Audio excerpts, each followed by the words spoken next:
चारों ओर से पहाड़ियों से घिरा एक छोटा सा गांव था जिसका नाम था माड़ीपुरा। इस गांव को इसका नाम इसकी सुंदर सुंदर पहाड़ियों की वजह से मिला था। गांव की आबादी ज़्यादा नहीं थी, कुल मिलाकर 200 परिवार ही रहते थे। उनमें से कई लोग अपने जीवन यापन के लिए खेती या फिर मजदूरी पर निर्भर थे। गांव के अधिकतर किसान खेती के साथ साथ पशुपालन का काम भी किया करते थे। गांव में सब कुछ ठीक चल रहा था, लेकिन कुछ दिनों से एक अफवाह गांव में आग की तरह फैल गई थी, जिससे सभी लोग भयभीत हो गए थे। दरअसल कुछ लोगों का कहना था, जब वे जंगल से होते हुए पहाड़ चढ़कर दूसरे गांव से आ रहे थे, तभी उन्हें वहां पर एक पहाड़ी में एक गुफा नजर आई। उन लोगों ने थोड़ी देर वहीं गुफा में रुककर विश्राम करने की सोची, लेकिन जैसे ही वो लोग गुफा के अंदर प्रवेश करने लगे, अंदर से एक बड़ी ही डरावनी सी आवाज आई। वो लोग डरकर वहां से भाग गए और गांव आने के बाद उन्होंने ही सबको बताया कि पहाड़ों में गुफा है जहां जरूर कोई बुरी ताकत रहती है। बस फिर क्या था, धीरे धीरे ये बात पूरे गांव में फैल गई कि पहाड़ों में कोई पहाड़ी राक्षस रहता है जो उधर जाने वाले को खा जाता है। गांव वालों ने पहाड़ों के उस हिस्से में जाना कम कर दिया। फिर भी कभी कभार कोई अगर उस रास्ते से जाता तो अपने साथ उस पहाड़ी राक्षस की कहानी लेकर आता। कोई कहता वो इतना ऊंचा तगड़ा है, कोई कहता वो भयानक चेहरे वाला है। दहशत इतनी फैल गई कि गांव वालों ने उस पहाड़ की ओर जाने वाले रास्ते को बंद करके वहां एक दीवार बनवा दी और उस पर लिख दिया कि दीवार को पार करना मना है। गांव के किसान, जिनका नाम राजकिशोर था, उनके बड़े भाई शहर में रहते थे। उनका बेटा दीपक अपने 2 साथियों के साथ एक बार गांव आया था। राजकिशोर जी का एक बेटा था जिसका नाम गोलू था। एक दिन राजकिशोर ने बड़ी टेंशन में अपने बेटे गोलू से कहा कि उनका नौकर रामू भेड़ों को लेकर गया है, अभी तक लौटा नहीं है, तो जाकर एक बार देखकर आ जाओ। इसके बाद गोलू अपने चचेरे भाई और उसके दोस्तों के साथ विवेक को खोजने निकल पड़ा। बहुत देर बाद विवेक उस दीवार के पास दिखा जिस पर राक्षस के बारे में लिखा था। विवेक को लग रहा था उसकी एक भेड़ दीवार के उस पार चली गई है। गोलू, जो गांव की हर बात से वाकिफ था, कहने लगा, अरे कोई बात नहीं, अब जाने दो, दीवार के उस पार जाना ठीक नहीं। लेकिन पढ़ा लिखा उसका चचेरा भाई इन राक्षसों वाली कहानियों से डरने वाला नहीं था और वो उन चीजों पे विश्वास भी कम करता था। राजकिशोर जी के बेटे गोलू ने अपने चचेरे भाई को और उसके दोस्तों को खूब समझाया कि दीवार के उस पार ना जाएं, लेकिन वो नहीं माना। वो कहने लगा कि भेड़ को लेकर ही लौटेगा। वो अपने दोस्तों के साथ दीवार फांदकर पहाड़ी गुफा की ओर निकल गया। बीच में घना जंगल था। उसके दोनों दोस्त जो अभी तक बहादुर बने बैठे थे, घना जंगल देखकर वो भी डरने लगे। थोड़ी ही देर में रात होने वाली थी।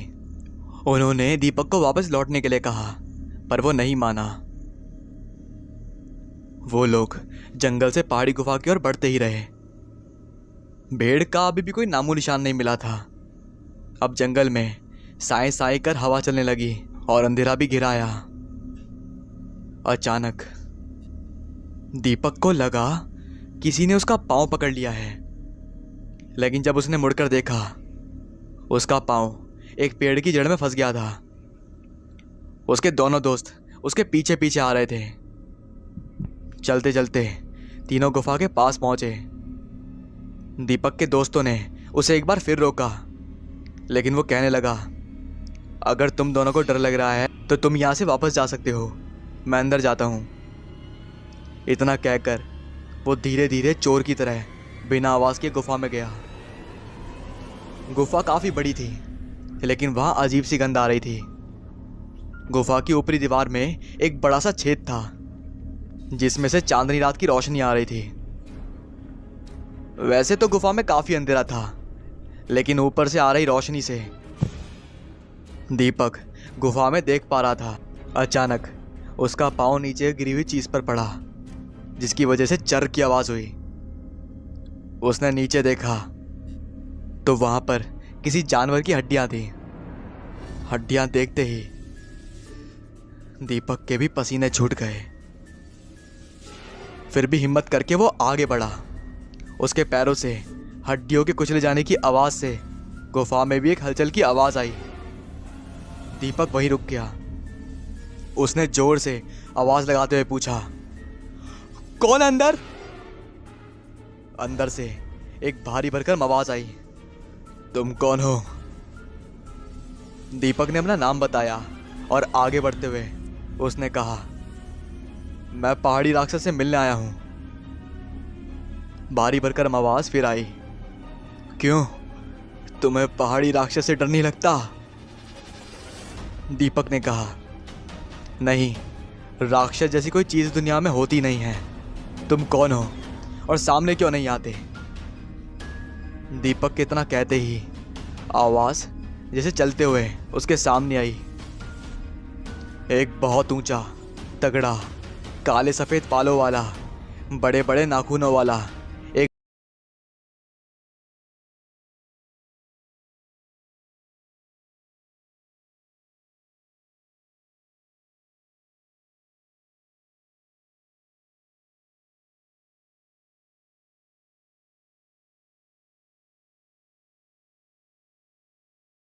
कोई भी दावे के साथ नहीं कह पाया कि वो होते हैं या नहीं होते, लेकिन काफी बार वो कैप्चर हुए हैं। वो काफी भयानक दिखते हैं और कई कई जगह पर उन्हें आदमियों की एक नस्ल माना जाता है। और इसके बारे में दीपक ने भी पढ़ रखा था। अब आगे उसने उस भयानक आदमी से पूछा कि उसकी ये हालत कैसे हुई। तब उस पहाड़ी राक्षस ने कहा, मैं तुम्हारी तरह एक आम आदमी था, लेकिन मेरे उलझुल प्रयोगों ने मेरी ऐसी हालत कर दी है। दरअसल मेरा कद कुछ कम था। सब लोग मुझे बौना बौना चिढ़ाते थे। मुझे अच्छा नहीं लगता था। मैं भी औरों की तरह सुंदर और बाका नौजवान दिखना चाहता था। मेरी साइंस में बहुत रुचि थी। मैंने कई किताबें पढ़ी थी और गहन अध्ययन के बाद एक केमिकल तैयार किया, जिससे मैं ना सिर्फ ऊंचाई पा सकता हूँ, बल्कि पहले से और भी सुंदर हो जाता। लेकिन पता नहीं कहाँ गड़बड़ी हो गई। जैसे ही मैंने वो केमिकल पिया, मेरी ये हालत हो गई। मैंने कई बार किसी डॉक्टर के पास जाकर इलाज करवाने की कोशिश की, लेकिन हर बार नाकामयाब रहा। मेरे घर वालों ने भी मुझसे किनारा कर लिया और भटकता हुआ मैं इस गुफा में आ पहुंचा। यहाँ कोई आता जाता नहीं। भूले से कोई जानवर अगर इधर आ जाता है तो वो मेरा गुजारा बन जाता है। अब तो लोग मुझे पहाड़ी राक्षस भी समझने लगे हैं। बस यही मेरी कहानी है। दीपक ने उस आदमी की पूरी बात सुनी तो उसे उस पर दया आ गई। उसने कहा, गलती तो तुमसे हुई है, लेकिन क्या सारी जिंदगी तुम पहाड़ी राक्षस बनकर बिता दोगे?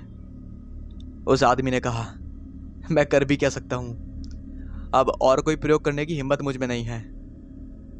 दीपक ने कहा, तुम मेरे साथ आओ, गांव वालों से मैं बात करूंगा। वो लोग तुम्हें गांव में रहने की इजाज़त दे देंगे। गांव में रहकर तुम अपना ये हुलिया ठीक कर पाओगे और एक नई जिंदगी की शुरुआत कर पाओगे। तुम्हारे शरीर की कुरूपता तो नहीं जाएगी, लेकिन ये लंबे बाल, नाखून, ये सब काट लोगे तो तुम्हें कोई पहाड़ी राक्षस नहीं कहेगा। इस तरह दीपक अपने दोस्तों और पहाड़ी राक्षस के साथ गांव पहुंचा और गांव वालों को सारी सच्चाई बताई।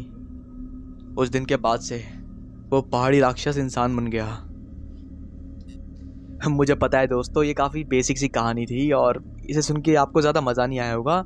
ये थोड़ी सी बच्चे टाइप की हो गई है, लेकिन आगे जो मैं आपको कहानी सुनाऊंगा ना, उसे सुन के आपका दिल दहल जाएगा, क्योंकि कहानी तो अब आएगी।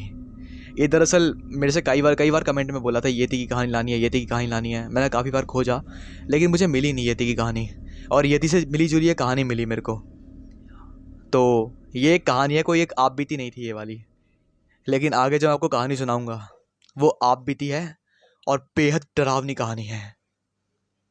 तो अब आगे।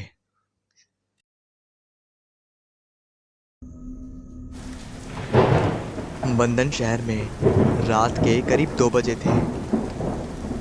बाहर धीरे धीरे बारिश शुरू थी। अचानक की एक घर का दरवाज़ा धीरे धीरे खुलने लगा। उसमें से संतोष अपना मुंह बाहर करके आसपास देखने लगा। वो काफ़ी डरा हुआ था।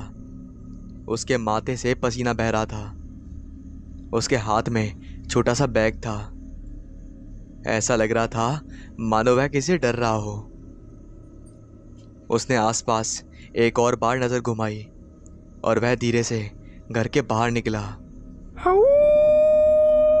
वह धीरे धीरे रोड पर चलने लगा। उसका शरीर डर के मारे ठिठुर रहा था। उसकी नज़रें आसपास के घरों को घूर रही थी। वो उस जगह से जल्दी निकल जाना चाहता था। वो कुछ ही दूरी वह चला कि तभी उसके आसपास से अजीब अजीब आवाज़ें आने लगी। जैसे कि कोई रो रहा था, जैसे कोई चिल्ला रहा था, जैसे कोई मदद मांग रहा था। बड़ी ही भयंकर आवाज़ें आ रही थी। ये आवाज़ों को सुनकर वो काफ़ी डर गया। अचानक ही आसमान में एक बिजली चमक उठी और आवाज़ें और भी ज़्यादा बढ़ने लगी।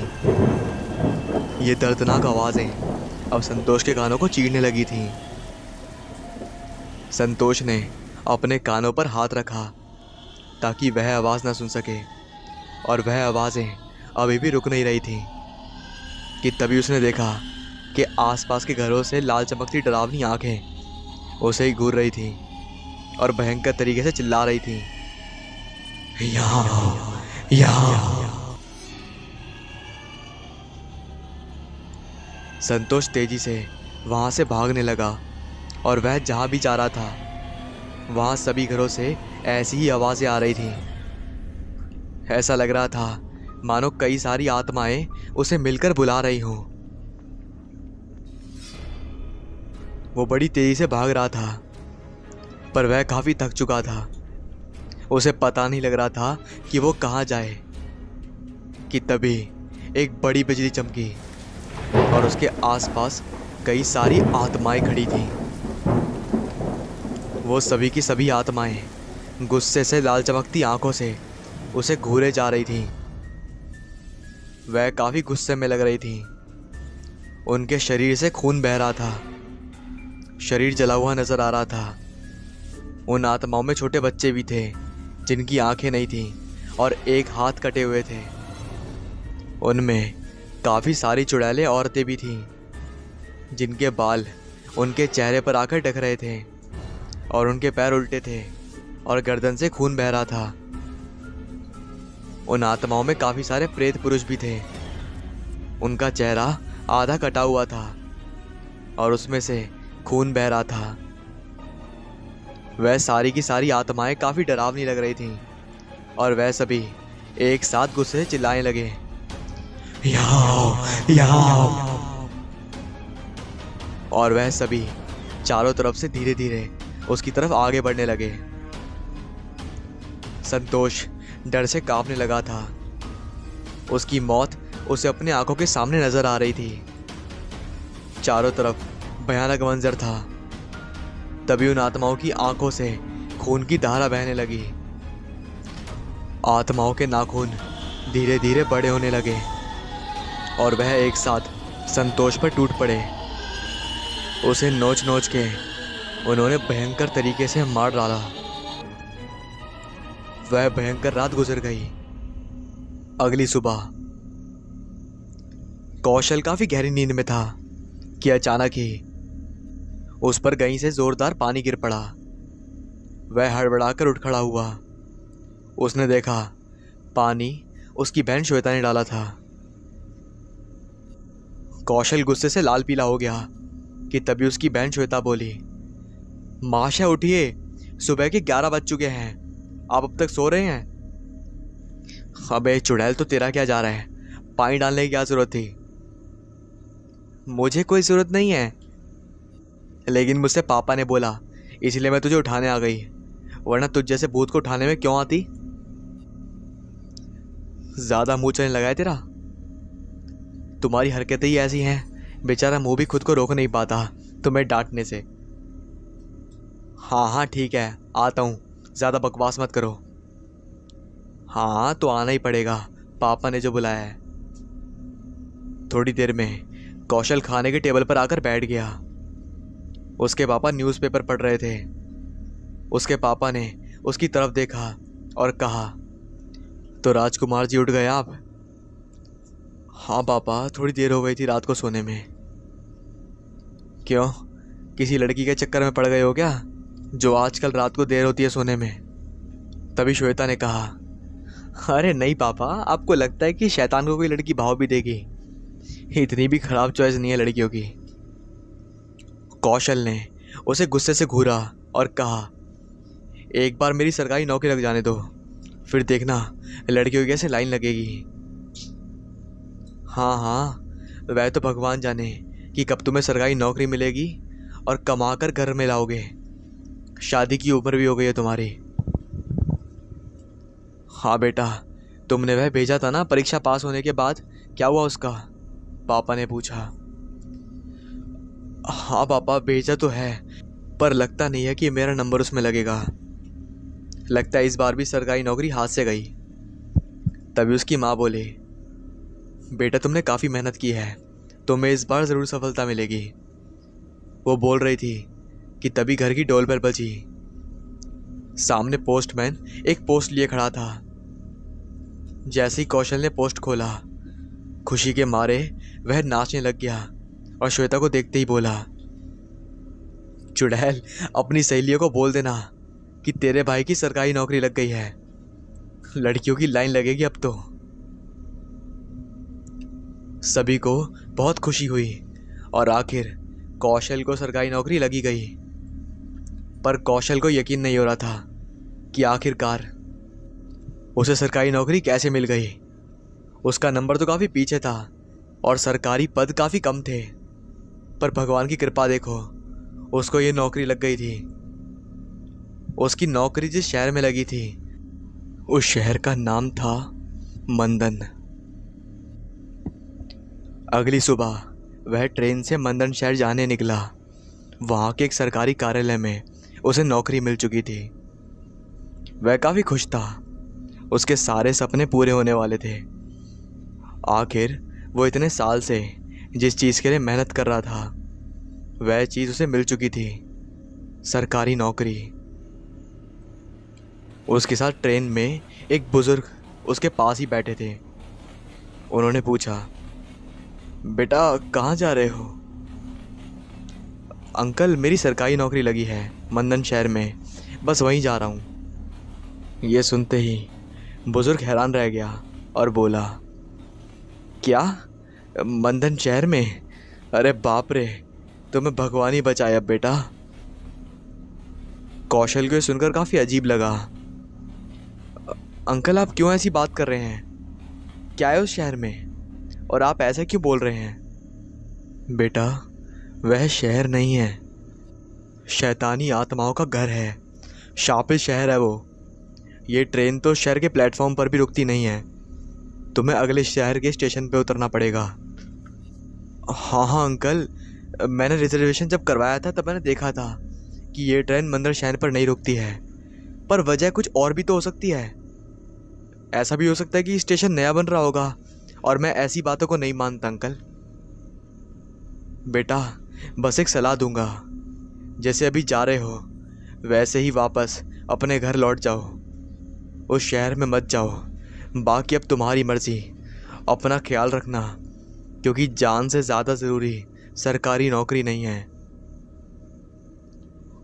कौशल ने बुजुर्ग की बातों को अनदेखा कर दिया। कुछ ही देर में मंदन स्टेशन से होते हुए ट्रेन आगे बढ़ गई।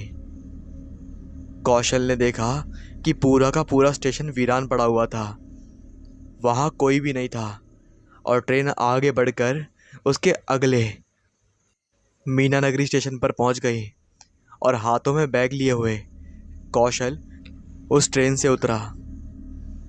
कौशल अब मीनानगरी स्टेशन पर पहुंच चुका था। वहां से करीब 50 किलोमीटर दूर मंदन शहर था। उसे काफी अजीब लगा कि आखिर ट्रेन मंदन स्टेशन पर क्यों नहीं रुकती, और ये भी कि वो बुजुर्ग ऐसी बातें क्यों कर रहा था। खैर, उसने इन सब बातों को अनदेखा करके अपने चेहरे पर मुस्कान लाकर अपनी सरकारी नौकरी जल्दी ज्वाइन करने का सोचा। वो मीनानगरी स्टेशन के बाहर निकला और बाहर निकलते ही उसने कई सारे रिक्शे वालों से मंदन शहर जाने को कहा। तो उनमें से कई बोले कि हम नरक के शहर तो जाएंगे ही नहीं, और कुछ ने तो नाम सुनते ही वहां से रिक्शा भगा लिया। कौशल सफर से काफी थक चुका था। उसे जल्दी से मंदन शहर पहुंचकर अपने सरकारी आवास में एक प्यारी नींद लेनी थी और कल से नौकरी ज्वाइन करनी थी। पर यहां तो कोई उसे वहां ले जाने वाला था ही नहीं। लगता है यहाँ के लोग भी उस बुजुर्ग के ऐसे भ्रम में ही जी रहे हैं। अब मुझे वहां कौन लेकर जाएगा? चलकर भी नहीं जा सकता मैं, वहां तो काफी दूर है। तभी एक रिक्शे वाला वहां आकर कौशल के सामने आकर खड़ा हो गया। उस रिक्शे का मालिक मोहनदास बोला, भाई साहब, आपको मंदन जाना है? हाँ हाँ, आप ले चलोगे? हाँ हाँ, मैं वही का हूँ। कुछ रिक्शे वाले आपस में बात कर रहे थे कि कोई शख्स मंदन जाने को कह रहा है। मैंने वो सुन लिया। आप ही इंतजार करते नजर आए तो लगा आपको ही जाना होगा, तो रिक्शा यहाँ ले आया। हाँ भाई साहब, आखिरकार कोई तो मिला। आसपास सभी के सभी लोग उन्हें घूर रहे थे। मोहनदास ने बोला, देखिए, भाड़ा मैं 3 गुना लूंगा, क्योंकि सिर्फ मंदन की सवारी और मंदन से मायानगरी स्टेशन किसी को पहुंचाना हो तभी यहाँ इतनी दूर आता हूँ। भाड़ा मंजूर है तो जल्दी से आकर बैठ जाओ, वरना आपकी मर्जी। अरे अरे भाई साहब, 3 गुना क्या, 4 गुना ले लेना, बस चलो यार जल्दी। कौशल अंदर बैठ गया। मोहनदास ने रिक्शा शुरू किया और वो मंदिर शहर जाने निकले। हाँ यार, कब से वहां खड़ा था मैं। आखिर में अच्छा हुआ तुम मिल गए, वरना मैं मंदन शहर जा ही नहीं पाता। साहब, दरअसल वहां के रिक्शे वाले मुझे वहां रिक्शा लगाने नहीं देते। कहते हैं मैं शापिश शहर से हूँ, इसलिए मैं स्टेशन से थोड़ी दूर रिक्शा लगाता हूँ। कुछ दिनों बाद ही कोई कोई सवारी मिलती है, इसलिए 3 गुना पैसे लेता हूँ ताकि परिवार का भी खर्चा निकाल सकूँ। हाँ हाँ, सही बात है, पर मुझे ये बताओ, ट्रेन मंदन स्टेशन पर क्यों नहीं रुकती? क्या कहूँ साहब, सरकार ने भी हमारे शहर से मुंह मोड़ लिया है। कोई शहर में आना ही नहीं चाहता, बस कुछ कुछ लोग ही यहाँ रहते हैं, और वो भी किसी न किसी हादसे की वजह से दूसरे शहर चले गए। पूरा शहर वीरान पड़ा है। बस कुछ ही लोग अब यहाँ रहते हैं, क्योंकि उनके पास कहीं और जाने के पैसे नहीं हैं। कौशल ने बोला, कौन सा हादसा? मोहनदास ने बताया, साहब, दरअसल काफ़ी बड़ी फैक्ट्रियाँ थी यहाँ केमिकल्स की। आधे से ज़्यादा शहर के लोग वही नौकरी करते थे। एक रात फैक्ट्री में आग लगने से उन केमिकल्स की जहरीली गैस पूरे शहर में फैल गई और देखते ही देखते काफ़ी लोग मारे गए। पर तब से हमारा शहर वीरान हो गया, या यूँ कहिए कि आसपास के शहरों के लिए वो एक शापिश शहर हो गया। कुछ देर बाद रिक्शा मांदरी शहर पहुंचा। आसपास के सभी घर और इमारतें वीरान पड़ी हुई थीं। कौशल को और ज़्यादा कुछ पूछना सही नहीं लगा। थोड़ी देर में रिक्शा एक सरकारी आवास के सामने आकर रुक गई। आसपास कई पेड़ और कुछ घर थे, पर वो विस्तार भी वीरान ही था। कौशल रिक्शे से नीचे उतरा और उसने मोहनदास को पैसे चुकाए। साहब, इस शहर के बारे में इतना सुनने के बाद भी आप यहाँ रहना चाहते हैं? जब आप जैसे अच्छे लोग यहाँ रह सकते हैं तो मैं क्यों नहीं। मुझे बड़ी मेहनत से सरकारी नौकरी लगी है और इसी वजह से मैं ये नौकरी नहीं छोड़ूंगा। मैं यहाँ रहूँगा, चाहे लोग कुछ भी कहें। ठीक है साहब, पर एक बात याद रखिए, रात को बाहर मत निकलना। आपको अजीब लगे पर यहाँ आत्माएं घूमती हैं उन मरे हुए लोगों की। यार शट अप, मैं ऐसी बकवास बातें नहीं मानता। खैर शुक्रिया मोहनदास, तुम मुझे यहाँ ले आए, ये मेरे लिए बहुत बड़ी बात है। Thank you so much.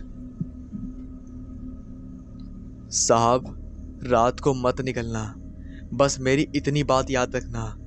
अब मैं चलता हूँ, अच्छे से रहिए यहाँ। मेरा नंबर ले लीजिए, कहीं भी जाना हो मुझे बुला लेना।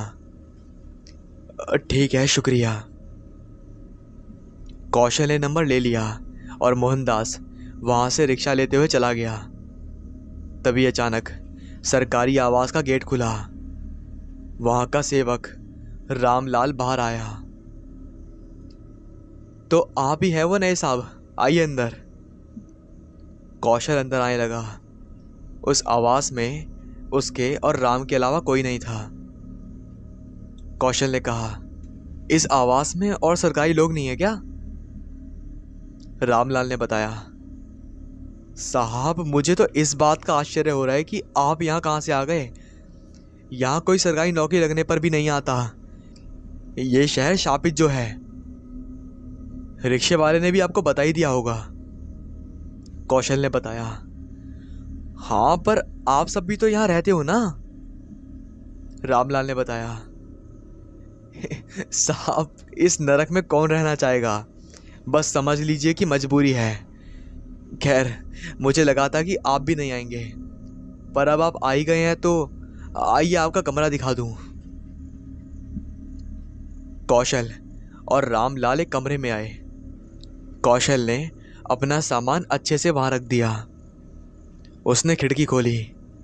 सामने एक बड़ा सा मैदान था। ठंडी हवाएं उसे छूने लगी। तभी रामलाल ने कौशल को देखते हुए बोला, उस मैदान के पीछे ही एक ऑफिस भी है। आप अकेले ही उस ऑफिस में होंगे, क्योंकि काफ़ी लोग तो यहाँ से छोड़कर चले गए हैं। जो नए लोगों को नौकरी लगी उनमें से सिर्फ आप आए हो, बाकी कोई नहीं आया। कौशल ने सुनते ही कहा, तो काम समझाने वाला कोई नहीं है?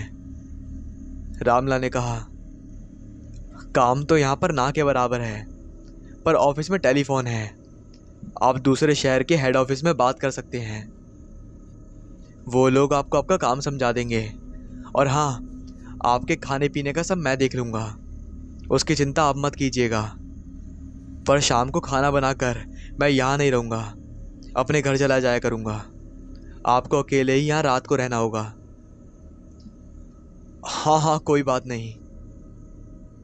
तभी रामलाल ने कहा, दरअसल एक और सरकारी आवास है यहाँ से कुछ ही दूर। कुछ दिनों पहले वहाँ के एक सरकारी आदमी की काफ़ी रहस्यमय तरीके से मौत हो गई। वो आप ही के सरकारी ऑफिस में काम करता था। इतना कहूँगा कि बस रात को बाहर मत निकलना, यहाँ भयानक आत्माएं घूमती हैं। कुछ भी हो जाए, रात को बाहर मत जाइएगा।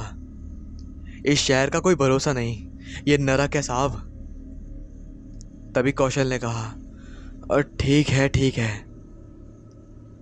कौशल को इन बातों से डर लगने लगा था, पर उसे ये नौकरी करनी ही थी। उसने सोचा कि 1 साल यहाँ रहकर अपना ट्रांसफ़र करवा लूँगा, और वैसे भी शायद कोई यहाँ आने को तैयार नहीं हुआ होगा, इसलिए मुझे उसकी जगह नौकरी मिल गई। रात हो गई थी। रामलाल शाम को खाना बनाकर जा चुका था। कौशल ने खाना खाया और अलमारी में अपना सामान रख आराम से बेड पर लेट गया। आसपास गहरी शांति पसरी हुई थी। उसने किताब निकाली और पढ़ने लगा। थोड़ी देर बाद अचानक ही बाहर धीरे धीरे बारिश शुरू होने लगी। अचानक ही लाइट चली गई। कमरे में अंधेरा हो गया। कौशल उठा और उसने खिड़की खोली। फिर से ठंडी हवाएं उसके चेहरे से आकर टकराने लगीं। कुछ बारिश की बूंदें भी उसके चेहरे पर आ रही थीं। आसपास काफ़ी शांति थी। कुछ देर तक तो वो खिड़की के पास ही खड़ा रहा कि तभी अचानक उसे मैदान में कुछ शोर सुनाई दिया। वो शोर बच्चों का था।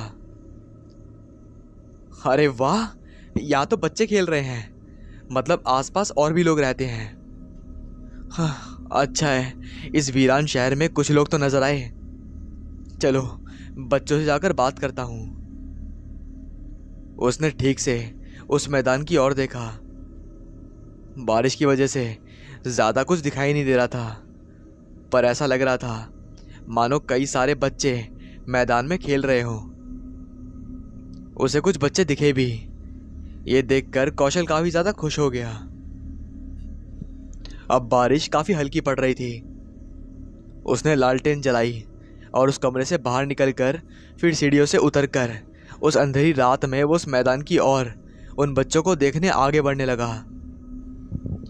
कौशल धीरे धीरे उस मैदान की तरफ आगे बढ़ रहा था। बारिश अब कुछ थम सी गई थी। उसे कुछ दूर अंधेरे में कुछ बच्चे नजर आए। वो पास जाने लगा। बच्चे अब गोलाकार आकार बनाकर आपस में कुछ बातें कर रहे थे। कौशल लगभग उनके पास पहुंच चुका था। बच्चों, क्या मैं तुम्हारे साथ खेल सकता हूं? कौशल के इतना कहते ही उन बच्चों की बातें बंद हो गईं। गहरा सन्नाटा छा गया। अजीब सी शांति छा गई। कौशल उनकी तरफ देख रहा था। उसे अब तक जवाब नहीं मिला था। अब सारे बच्चे कौशल की तरफ मुड़े। अंधेरे में उनके चेहरे दिख नहीं रहे थे। कौशल ने फिर पूछा, हेलो बच्चों, मैं यहाँ नया हूँ, क्या आप मुझे अपने साथ खिलाना चाहोगे? क्या मैं आपका दोस्त बन सकता हूँ? अचानक ही सारे बच्चे हंसने लगे। उनकी हंसी भयानक थी। अचानक वो हंसी चिल्लाहट में बदल गई। एक एक करके सारे बच्चे चीखने लगे। वो काफी रोने लगे, मानो उन्हें काफी दर्द हो रहा था। भयानक डरावना माहौल बन चुका था वहां पर कि तभी एक बड़ी बिजली आसमान में चमकी। उस बिजली की रोशनी के सामने जो नज़ारा कौशल ने देखा, उसे देखकर उसे बस दिल का दौरा आने से बचा ही बचा था। उसके रोंगटे खड़े हो चुके थे। वो अंदर तक हिल चुका था, कांप चुका था वो। उन सभी बच्चों के चेहरे उसे साफ नजर आए। उनकी आंखों और नाक से खून बह रहा था। सभी का एक हाथ कटा हुआ था। वो रोए जा रहे थे। तभी उन सभी बच्चों ने गुस्से से चिल्लाया, यहाँ आओ, यहाँ आओ, हमें बचाओ।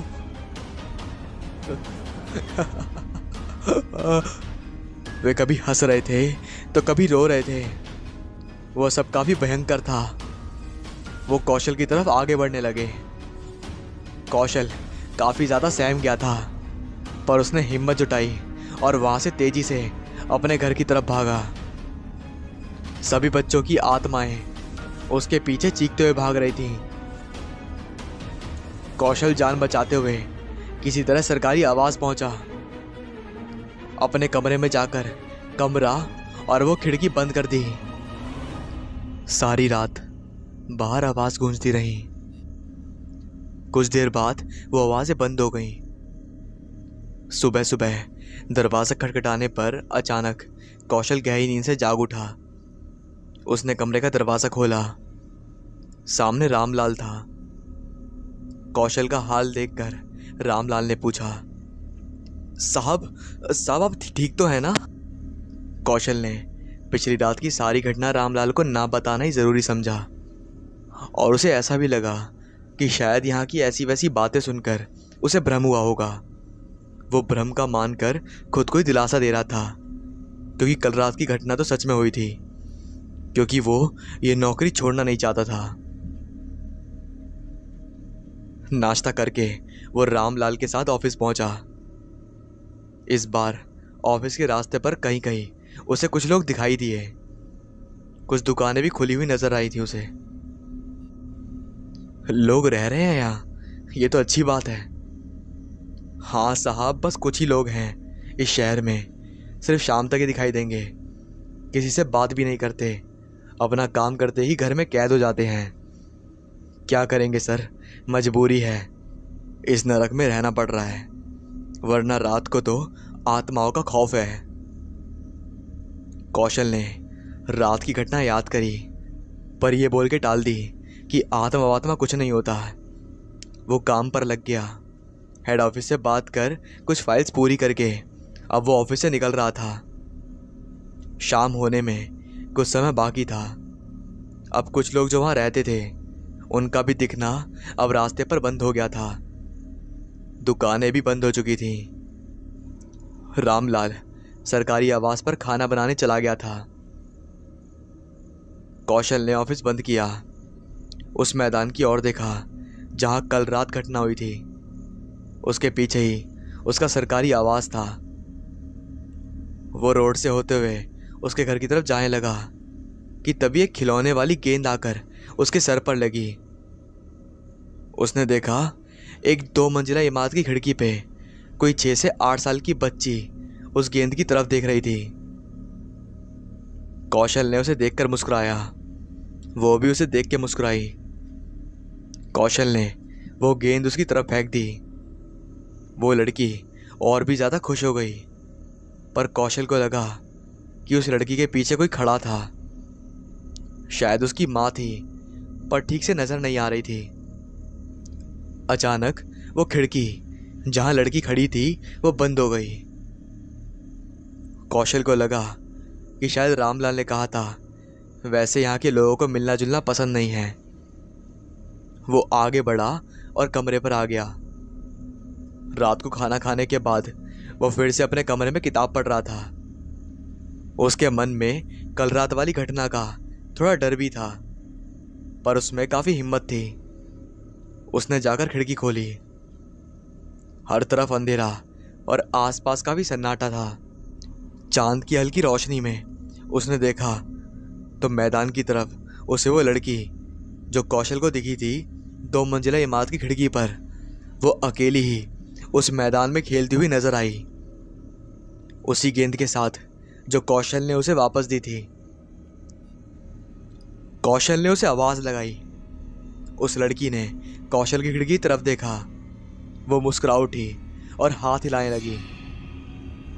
कौशल भी उसे देखकर मुस्कुरा दिया कि तभी आसमान में बादल गरजने लगे। बारिश शुरू हो गई। वो लड़की काफी डर गई। कौशल ने देखा तो वो दहल उठा। वो शैतानी बच्चों की आत्माएं उस बच्ची की तरफ आगे बढ़ रही थीं। हर तरफ चीखने की आवाजें आने लगी। वो लड़की डरकर अपने कान पकड़े हुए नीचे बैठ गई। कौशल जल्दी से कमरे से निकलकर उसे बचाने मैदान की तरफ भागा। उन बच्चों की आत्माएं लगभग उस बच्ची की तरफ उसे मारने आ ही गई थीं कि कौशल आ पहुंचा।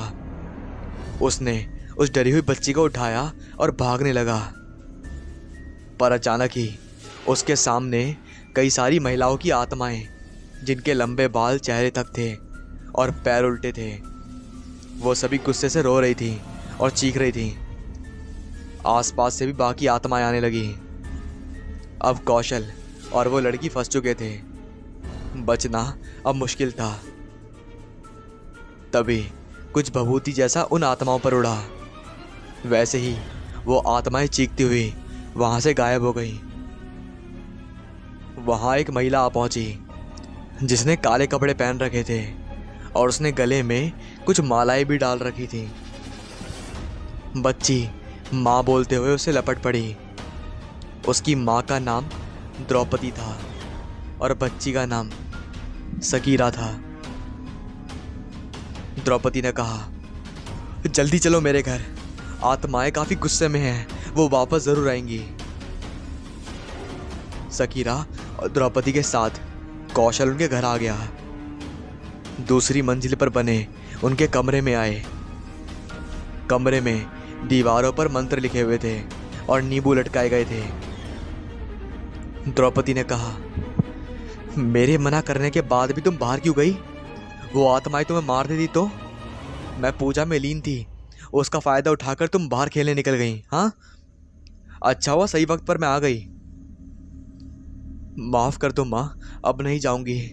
आप मुझे बाहर जाने नहीं देती, इसलिए आज मैं आपको बिना बताए चली गई। बेटा, बाहर काफ़ी खतरा है। मैं तुम्हें सुरक्षित रखना चाहती हूँ। खैर, अब मत जाना कभी।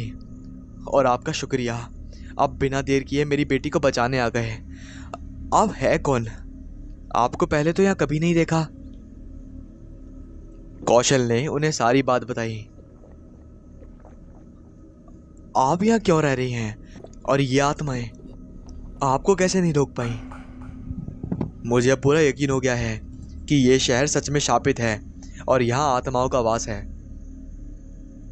तभी द्रौपदी ने कहा, यह हमारा घर है। मैं और मेरी बच्ची यहाँ से कहाँ जाएं? मेरे पिता एक बड़े तांत्रिक थे। मैंने कुछ विधियाँ और मंत्र सीखे थे उनसे, जो आज मेरे और मेरी बच्ची को सुरक्षित रखने में काम आ रही हैं। कौशल ने बताया, उस जहरीली गैस के हादसे के बाद ये जगह ऐसी हो गई।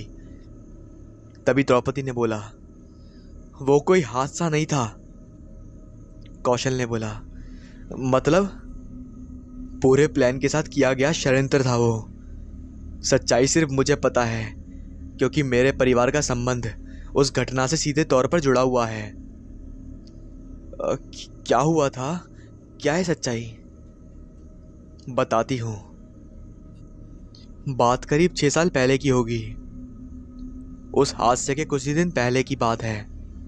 ये शहर ज़्यादा बड़ा नहीं है, पर यहाँ की सबसे बड़ी केमिकल फैक्ट्री के कारण ये बहुत प्रसिद्ध था। आधे से ज़्यादा शहर के लोग वहाँ काम करने जाते थे। सभी की ज़िंदगी काफ़ी खुशहाल थी। उस फैक्ट्री के मालिक, जिनका नाम करण नागर था, वे बड़े दयालु और ईमानदार किस्म के आदमी थे। वहाँ 4 दोस्त भी काम करते थे। एक अमन जो मैनेजर था, एक राजीव जो सुपरवाइजर था, एक आर्यन जो अकाउंटेंट था, और चौथा जो करण जी का काफ़ी खास और उस फैक्ट्री का सीईओ मोहित। ये चारों दोस्त इस फैक्ट्री के काफ़ी खास थे। अच्छा कमाते और उनके परिवार को भी करण कोई कमी नहीं होने देते। पर कहते हैं ना, इंसान को सब कुछ मिल जाए फिर भी उसका पेट नहीं भरता। वैसे ही इन चारों का प्लान था कि फैक्ट्री को करण के हाथों से छीनकर अपने हाथों में ले लिया जाए और इस फैक्ट्री के मालिक बन जाएं। एक दिन चारों दोस्त फैक्ट्री में सबके जाने के बाद शराब मंगवाकर पी रहे थे और फैक्ट्री कैसे हथियाएं ये प्लान बना रहे थे। मोहित ने कहा, यार बस राह देख रहा हूं कि कब ये फैक्ट्री मेरे हाथ में आए। वो करण अपनी आधी कमाई लोगों पर लुटा देता है। अमन ने कहा, हाँ यार सही कहा, एक बार फैक्ट्री हमारे हाथ में आते ही सारी कमाई हमारी होगी। तभी राजीव ने कहा, फिर तो ऐश की जिंदगी जिएंगे, ऐश की। उसके बाद आर्यन ने कहा, लेकिन भाई ये सब करेंगे कैसे? फिर मोहित ने बताया, मैं उसकी साइन अपने तरीके से एक पेपर पर ले लूँगा। बाद में वो साइन से हम फैक्ट्री अपने नाम करवा लेंगे। आर्यन ने बोला, पर यार करण बड़ा चालाक है, बिना कुछ देखे साइन नहीं करेगा।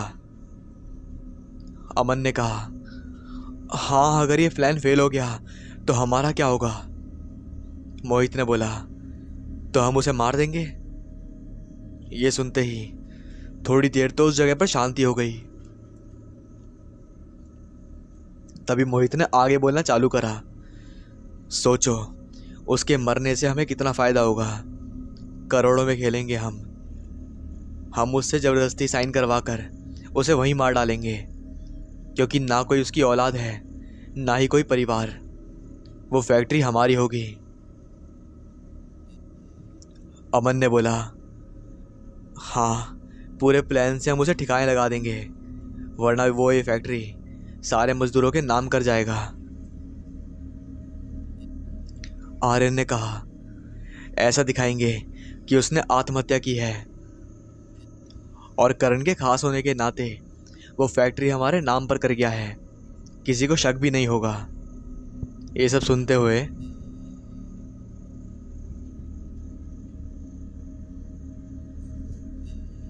राजीव ने कहा। चलो तो एक काम करते हैं, कल इस प्लान को पूरा करते हैं। उन चारों ने शराब के नशे में करण को मारने का प्लान बना लिया था, पर उनसे एक भूल हो गई थी। ऑफिस का दरवाज़ा उन्होंने खुला रख दिया था। उसमें से जतिन नाम के एक वर्कर, जो वापस वहाँ पर अपना कुछ सामान लेने आया था, उसने उन्हें ऐसा कहते हुए सुन लिया और उनकी पूरी शूटिंग करके मोबाइल में वीडियो बना ली। उसने जाकर करण को ये वीडियो दिखा दी। करण ने उन चारों की काफ़ी बेइज्जती की।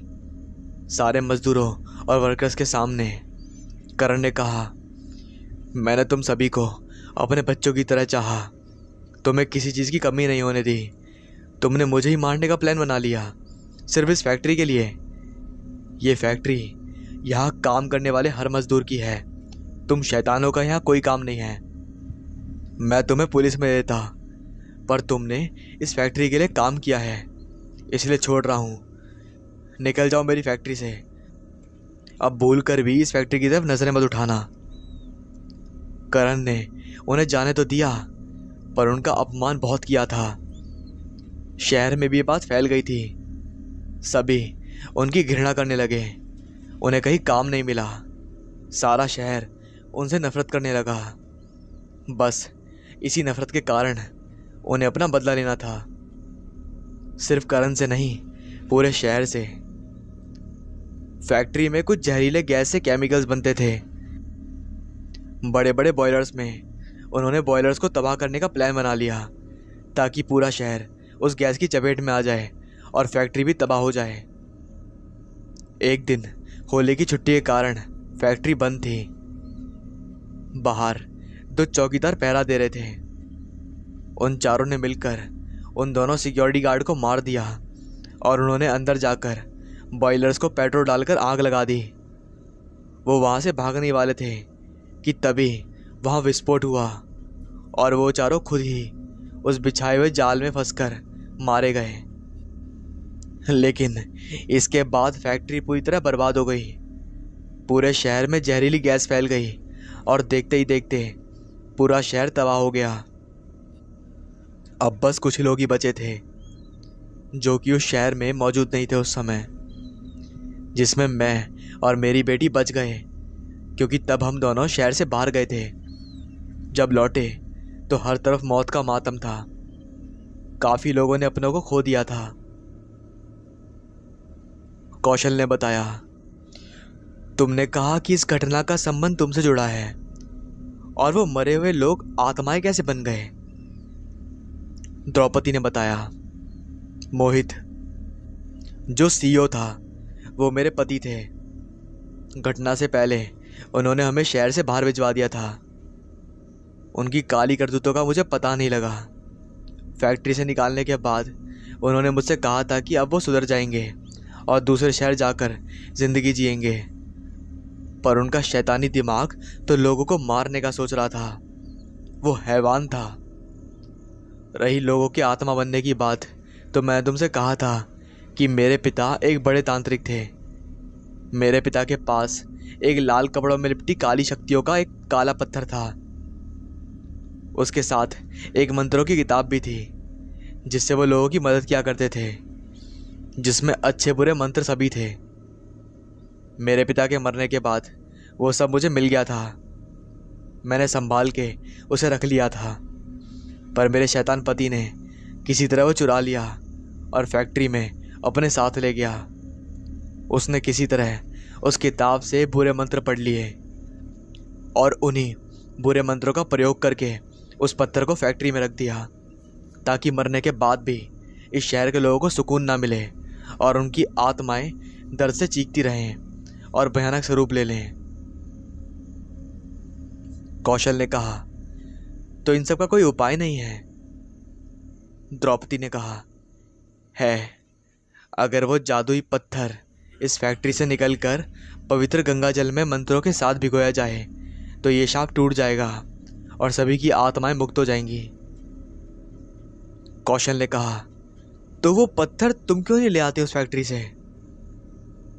द्रौपदी ने बोला, मेरे पति और उनके दोस्तों की शैतानी आत्माएं वहाँ किसी को उस फैक्ट्री में जाने नहीं देती।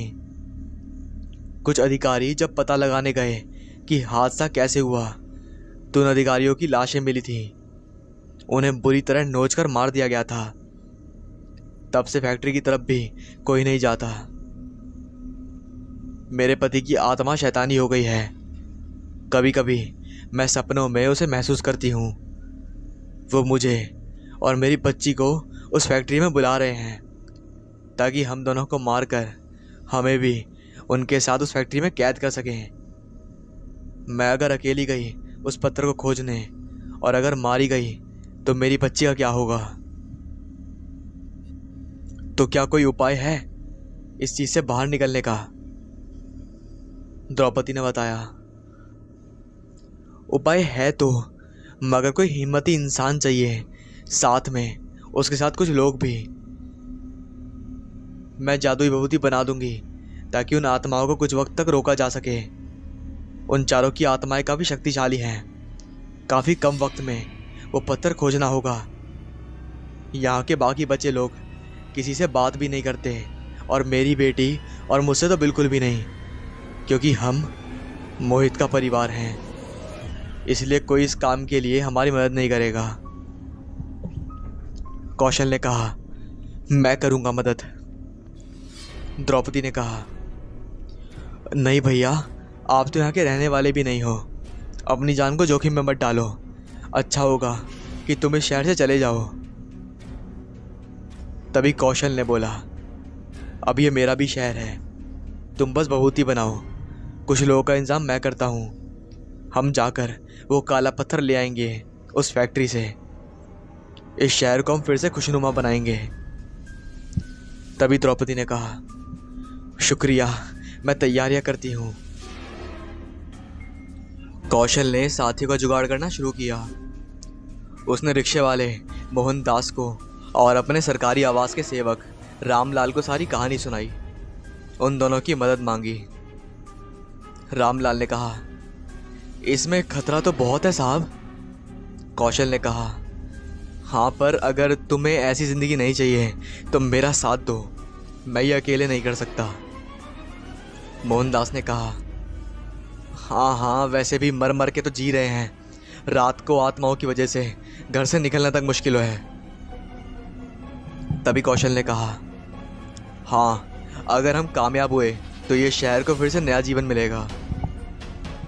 रामलाल ने बोला, साहब, आप दूसरे शहर से आकर भी इस शहर की मदद करने को तैयार हैं तो मैं आपके साथ हूँ। हम जाएंगे उस फैक्ट्री में और उनका सामना करके उस पत्थर को ले आएंगे। मोहनदास ने बोला, हाँ हाँ, मैं भी चलूँगा आपके साथ। हम इस शहर को फिर से खुशहाल बनाएंगे। थोड़ी देर में वो सब निकलने वाले थे। द्रौपदी ने काफ़ी सारी विभूति बना ली थी। मैं भी चलती हूँ तुम सबके साथ। इस बार हमें वो पत्थर लाना ही होगा। ये बात सुनते ही कौशल ने कहा, नहीं नहीं नहीं, तुम नहीं चलोगी हमारे साथ। तुम अपनी बेटी का ध्यान रखो। अगर तुम्हें कुछ हो गया तो वो कैसे जिएगी? द्रौपदी ने कहा, मुझे पता है, पर मैं भी मदद करना चाहती हूँ। तभी उसकी बेटी वहाँ पर आई और उसने कहा, मैं भी करना चाहती हूँ मदद। तभी कौशल ने कहा, वाह बेटा, आप भी अपनी मम्मा की तरह बहादुर हो, पर मैं संभाल लूँगा। उस पत्थर को ले आऊँगा। द्रौपदी, तुम तो हमारी मदद कर रही हो। तुम अपने पति द्वारा किए गए गलत कामों को सही करने में लगी हो। इस शहर की मदद करने ही तुम यहाँ रह रही हो, जबकि तुम्हारे साथ इतना सब कुछ हो चुका है। तुम दोनों बस भगवान से प्रार्थना करना कि हमारा काम सफल हो जाए। तभी द्रौपदी की बेटी ने कौशल को गले लगा लिया। उसे कौशल में अपना बन नजर आता था। द्रौपदी ने कहा, ठीक है, तुम सभी अपना ख्याल रखना। ज़्यादा खतरा लगे तो बिना देरी किए अपनी जान बचाकर बाहर निकल आना। कौशल ने कहा, ठीक है। सारी तैयारियां हो गई थीं। सबने विभूति अपने पास रख ली थी। मोहनदास की रिक्शा में तीनों फैक्ट्री जाने लगे। शाम हो गई थी। वो तीनों फैक्ट्री के पास पहुंचे। फैक्ट्री जली हुई हालत में थी। काफ़ी भयानक लग रही थी। और काफ़ी बड़ी थी। बाहर रिक्शा लगाकर तीनों सावधानी से आगे बढ़े। जैसे ही वो फैक्ट्री के द्वार के पास पहुंचे, वैसे ही एक लोहे का सरिया उन पर आकर गिरा। सही वक्त पर तीनों पीछे हट गए। संभाल के, ये तो बस शुरुआत है, कौशल ने उन्हें बताया। फैक्ट्री के अंदर काफ़ी अंधेरा था। तीनों ने टॉर्च जलाई। फैक्ट्री काफ़ी बड़ी थी, इसलिए तीनों ने फैसला किया कि वो अलग अलग जाकर उस पत्थर को खोजेंगे। कौशल ने कहा, भभूति हाथ में ही रखना, ज़्यादा खतरा होने पर चिल्ला देना, हम बाकी मदद को आ जाएंगे। सबने इशारे से मुंह हाँ में हिलाया। तीनों अब अलग अलग हो गए, उस पत्थर को खोजने लगे। तीनों एक दूसरे से काफ़ी दूर थे, क्योंकि वो फैक्ट्री काफ़ी विशाल थी, काफ़ी ज़्यादा बड़ी थी वो फैक्ट्री। रामलाल एक कमरे के सामने आया। कमरे में पूरी तरह अंधेरा था। वो कमरे के अंदर छानबीन करने लगा। उसे ऐसा लगा मानो कोई उसके पीछे है। उसने भभूति उस तरफ फेंकी। किसी के चीखने की भयंकर आवाज़ आई। वो आवाज़ पूरे फैक्ट्री में गूंज उठी। उस आवाज़ से रामलाल दहल उठा। फिर उसने खुद को संभाला और कमरे में छानबीन करने लगा। तभी एक भयानक हंसी उसे सुनाई दी, जो कमरे के अंदर से ही आई थी। उसका दिल ये सुनकर जोरों से धड़कने लगा। उसे पसीना आने लगा। उसने टॉर्च को उस हंसी वाली आवाज़ की तरफ किया। इसके बाद उसने जो देखा वो सुन पड़ गया। उसका शरीर कांपने लगा। वहां जमीन पर कोई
मोहनदास भी डर के मारे चिल्ला नहीं पाया।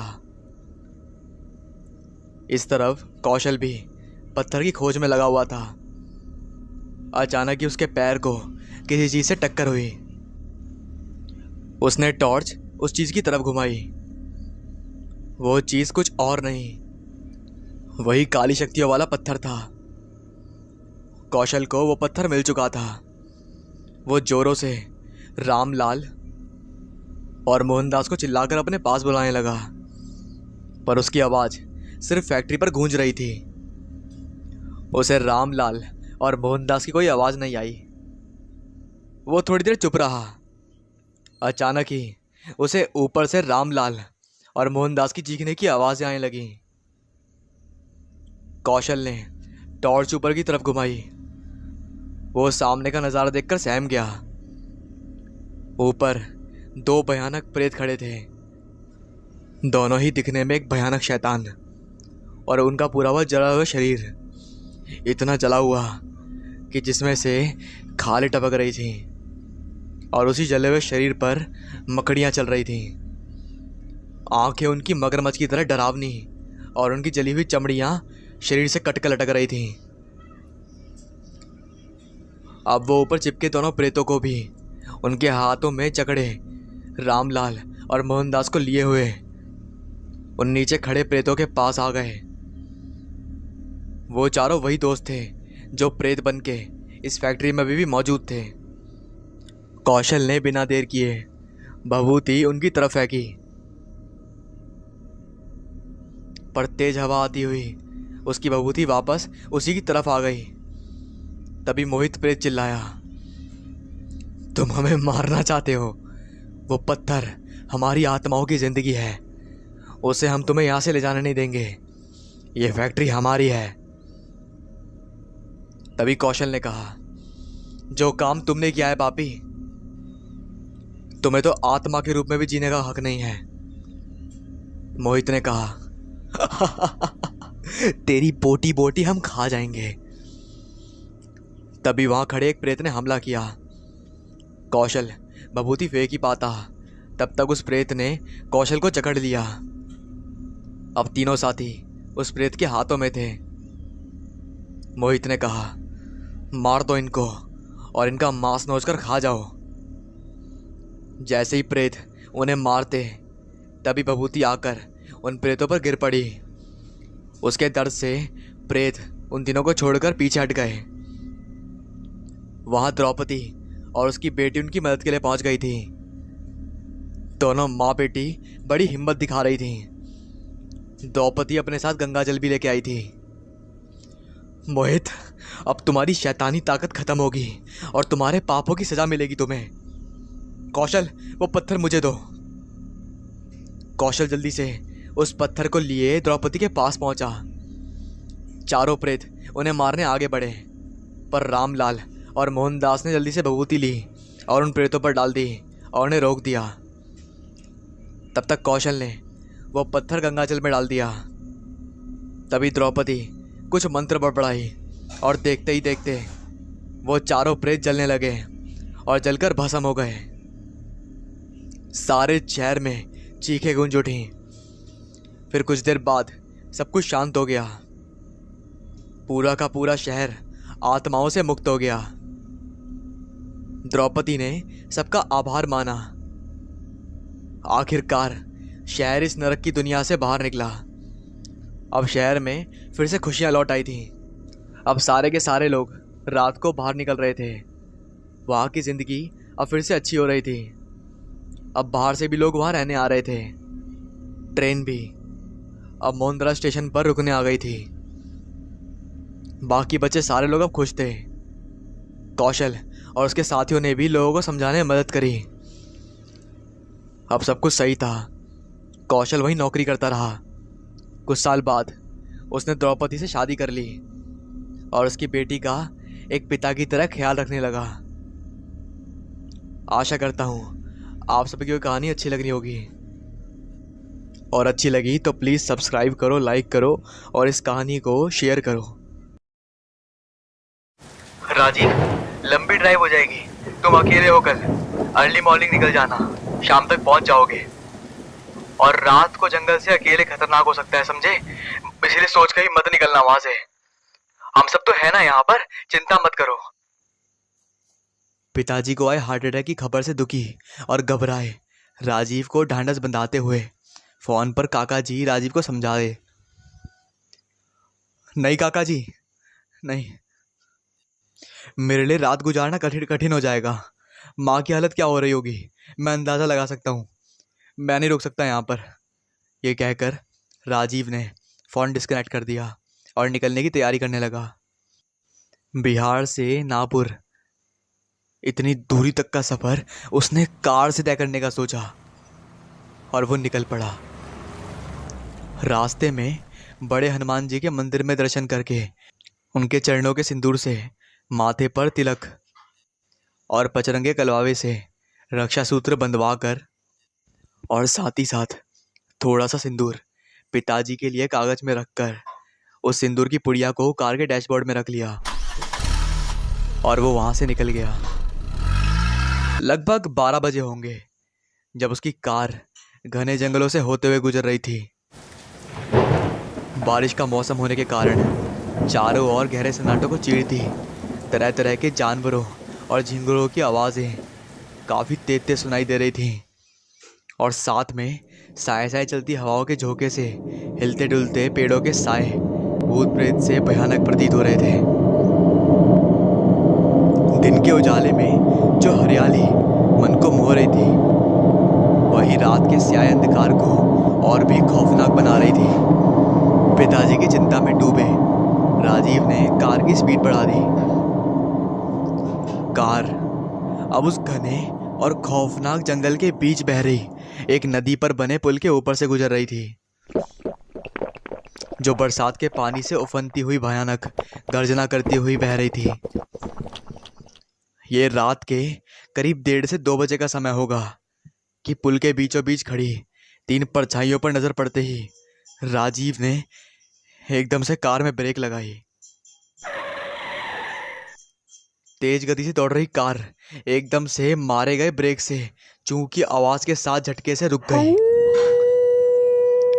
कार रुकते ही राजीव ने देखा एक नौजवान युवक बहुत ही खूबसूरत युवती का हाथ थामे एक वृद्ध व्यक्ति के साथ खड़ा होकर कार रोकने की कोशिश कर रहा है। बारिश के मौसम में ऐसे घने सुनसान जंगल के खौफनाक माहौल में राजीव कुछ डर गया था। अरे भैया, रोकिए, अरे रोकिए ना, हम मुसीबत में हैं। ये मेरे पिताजी और मेरी छोटी बहन है। हम पास के गांव में रहते हैं। ये होशियारपुर में आ रहे थे तो उधर घने जंगल के पास हमारी कार खराब हो गई। आपकी बड़ी कृपा होगी अगर आप हमको गांव की सीमा पर छोड़ देंगे। वह हमारी कोठी है। देखिए, मेरे पिताजी कितने बूढ़े और बीमार हैं। इस सुनसान और खौफनाक जंगल में जंगली जानवरों की बहुत याद है। और यहाँ से यकायक यदि कोई गाड़ी नहीं मिली तो हमारा क्या होगा? कृपया करके हमारी सहायता कीजिए। आपकी बहन और पिताजी को पीछे बिठाकर आप मेरे साथ आगे बैठ जाइए। राजीव ने एक नज़र उस वृद्ध पर डाली और अपने पिताजी को याद करके भावुक उठा। उसने उन तीनों को कार में बैठने का निश्चय करके युवक से कहा। दोनों को पीछे की सीट पर बैठाकर युवक ने जैसे ही आगे की सीट पर बैठने के लिए अपने पैर आगे बढ़ाए, उसको जैसे बिजली का झटका लगा हो और वो एकदम से पीछे हट गया। मैं भी पीछे ही बैठ जाता हूँ, ये कहकर वो तीनों पीछे बैठ गए और राजीव ने कार स्टार्ट कर दी। हमारी बहन के लिए हमको आपके जैसी होनहार लड़के की तलाश थी। देखिए कैसे संयोग की हमारी जाति भी एक ही निकली। बातों बातों में राजीव से सब जानकर युवक ने आत्मीयता से कहा। राजीव ने पीछे पलटकर उस खूबसूरत युवती को देखा जो राजीव को देखकर मुस्कुरा रही थी। राजीव उसके रूप सौंदर्य पर मुग्ध उठा, या उनकी मीठी मीठी बातों ने उस पर कोई मोहिनी फेर दी थी। वो उनकी बातों के जाल में उलझता ही चला जा रहा था। पिताजी गांव के जाने माने वैद्य हैं, आप हमारे साथ चलिए। वो आपके पिताजी के लिए ऐसी अचूक दवा देंगे कि वो पलक झपकते ही उठ बैठेंगे। युवक ने कहा। हाँ भाई, ये भी ठीक रहेगा कि आप लोगों को छोड़ना भी हो जाएगा और पिताजी के लिए दवा भी लेता आऊंगा। मन ही मन उस सुंदर रूपवती युवती ने रिश्ता जोड़ने के ख्याली पुगाव पलाते हुए राजीव ने गदगद भाव से कहा।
रिंग से सर टकरा जाने के कारण राजीव बेहोश हो गया।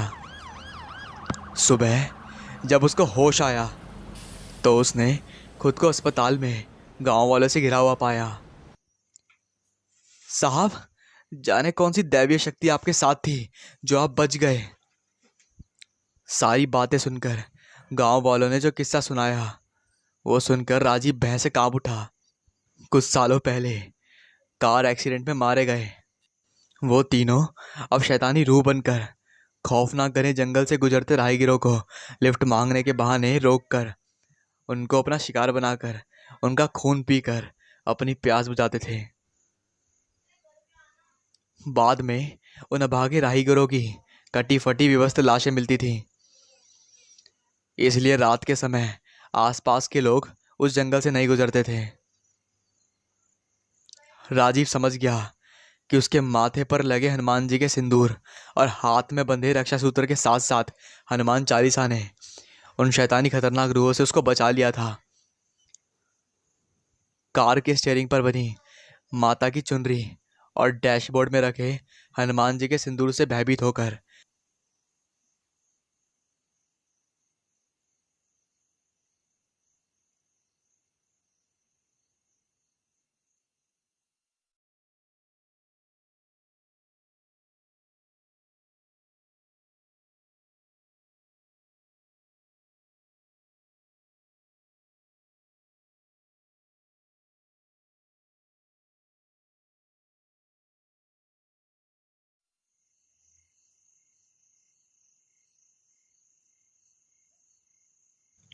युवक के रूप में वो शैतानी रूह आगे की सीट पर बैठने का साहस नहीं कर पाई थी। इस खौफनाक हादसे को याद करके राजीव आज भी कांप उठता है तथा कितना भी जरूरी काम क्यों ना हो, बिना हनुमान चालीसा के या बिना हनुमान जी के सिंदूर का तिलक लगाए वो घर से नहीं निकलता है।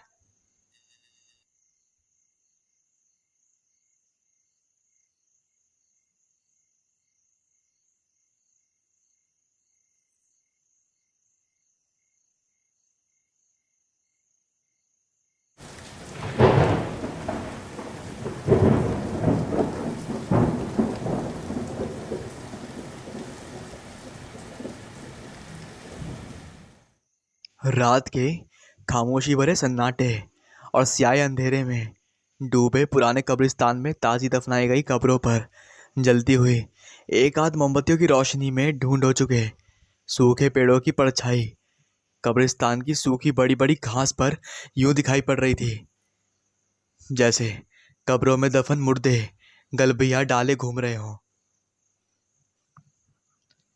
उस कब्रिस्तान का बूढ़ा चौकीदार कब्रिस्तान के बाहर बनी अपनी झोपड़ी में बीड़ी सुलगा कर सुट्टा लगा रहा था। कब्र खोदने और मुर्दों को दफन करते हुए उसको यहाँ करीब 15 साल के ऊपर हो गए थे। वैसे तो यहाँ बरसों से शांतियों से मुर्दे सो रहे हैं और इन सोते हुए मुर्दों से उसे कभी भय नहीं हुआ या कभी डर नहीं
वहाँ पे चौकीदार ने वापस उस कब्र की तरफ टॉर्च की रोशनी फेंकी तो बेहकांत हो उसकी टांगे जोर जोर से हिलने लगी।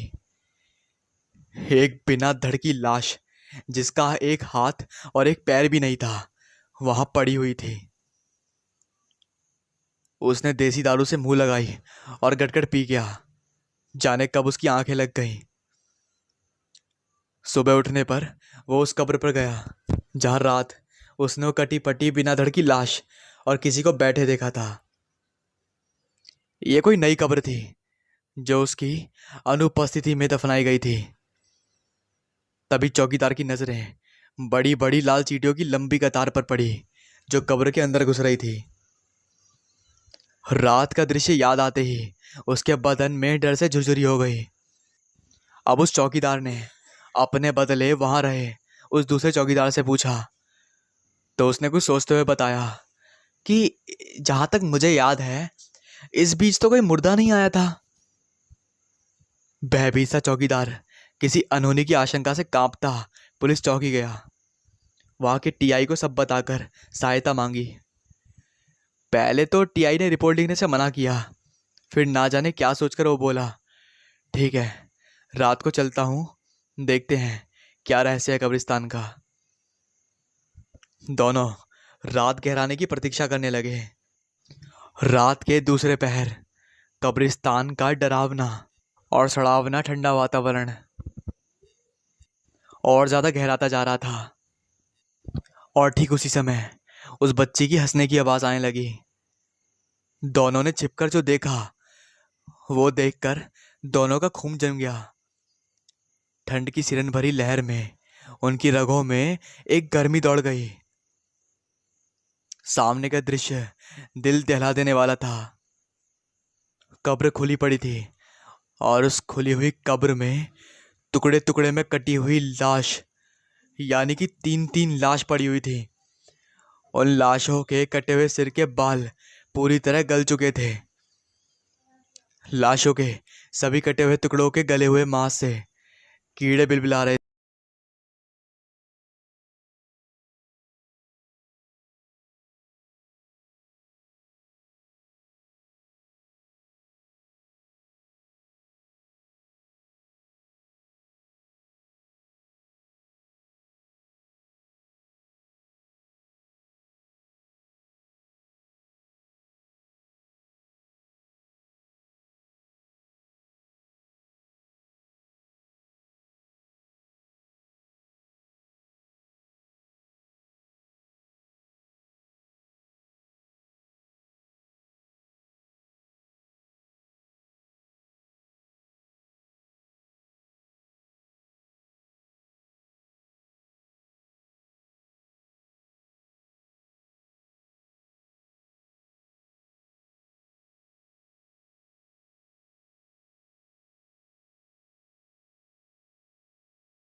सच्ची घटना है, ये मुंबई की घटना है।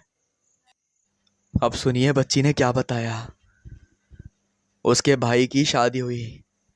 नई नवेली भाभी आई जो उसकी मम्मी को फूटी आंख ना भाती। भाई भी ज्यादा दहेज ना मिलने के कारण भाभी को मारता पीटता। जल्द ही दोनों माँ बेटे ने दूसरी शादी की योजना बना ली। वो जुलाई की दोपहर थी। मैं स्कूल से आकर टीवी देख रही थी। उस दिन सुबह से ही मूसलाधार पानी बरस रहा था। भाभी किचन में खाना बना रही थी। तभी मुझे भाभी के चिल्लाने की आवाज़ सुनाई पड़ी।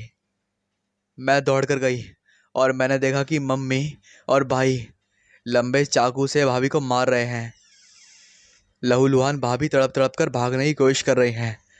फिर वो मर गई और दोनों ने भाभी के टुकड़े टुकड़े करके वॉश बेसिन के नल में भाभी की लाश के टुकड़ों को धोकर बोरे में भर के और वहाँ पर जो उसके खून वून के कपड़े वपड़े पड़े थे उन सबको उठाकर बाल्टी में अच्छी तरह से धोकर घर के पीछे फेंक दिया और लाश के टुकड़ों से पूरे के पूरी तरह भरे उस बोरे को ले जाकर आधी रात के समय कब्रिस्तान में दफना दिया।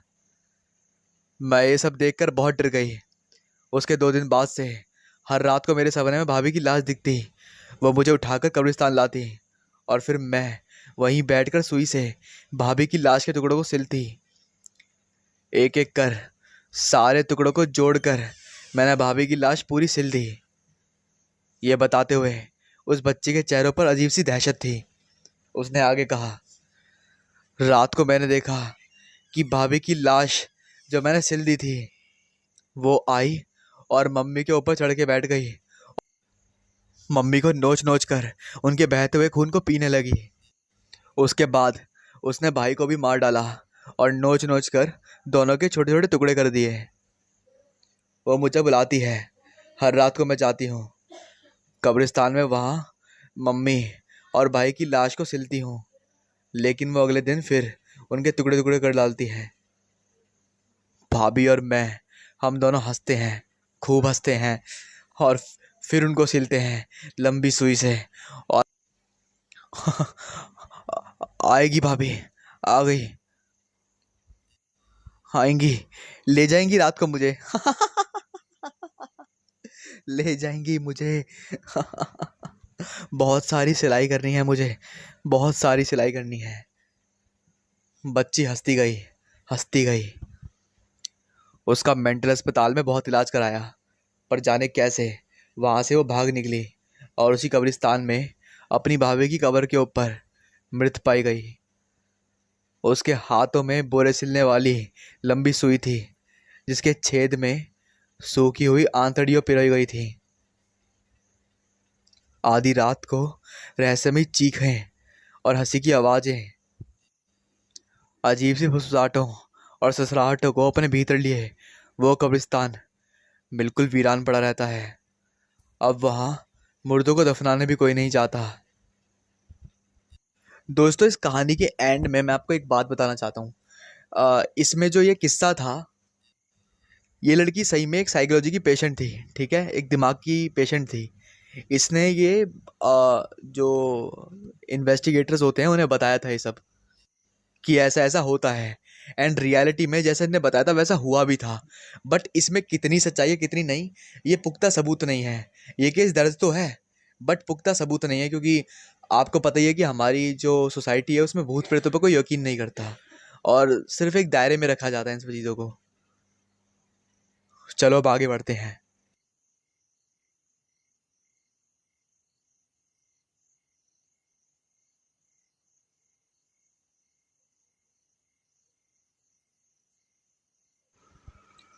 लोगों ने बचपन से ही दुर्गा को काली माता के मंदिर में छोटी सी बच्ची से बड़े होते हुए देखा था।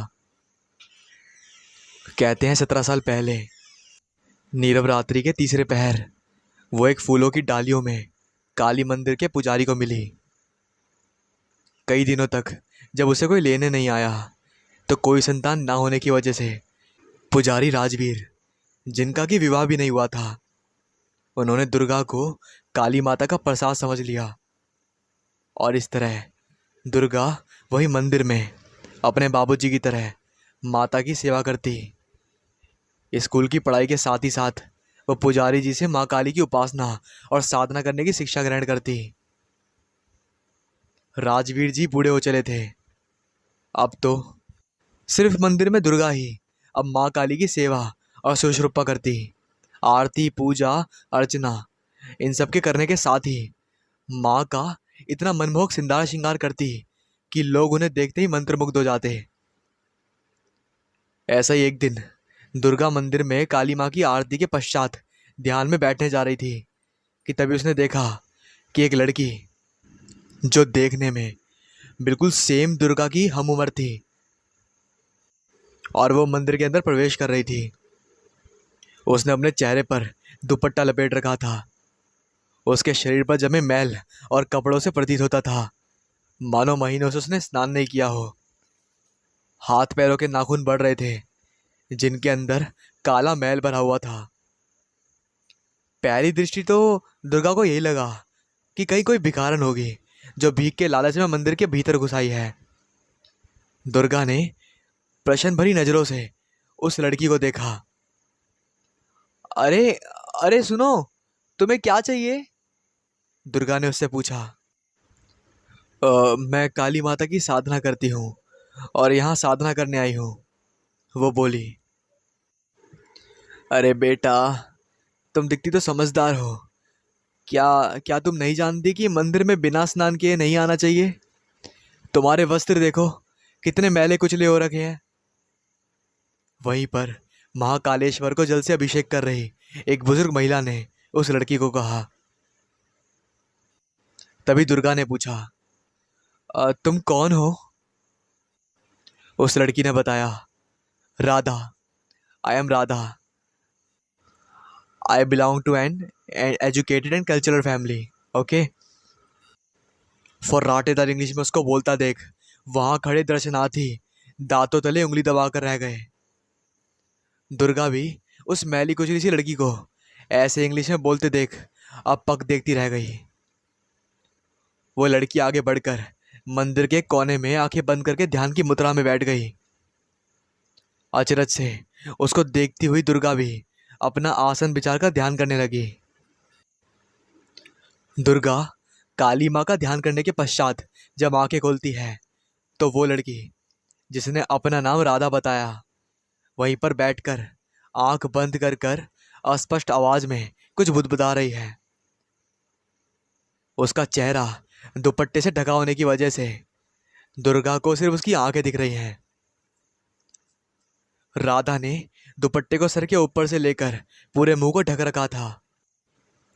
दुपट्टे के नीचे से कंधे तक झूलते उसके लंबे बाल शायद बेहद गंदे व कंघी नहीं करने के कारण किसी जटाजूट लटों से दिख रहे हैं। कौन होगी ये लड़की?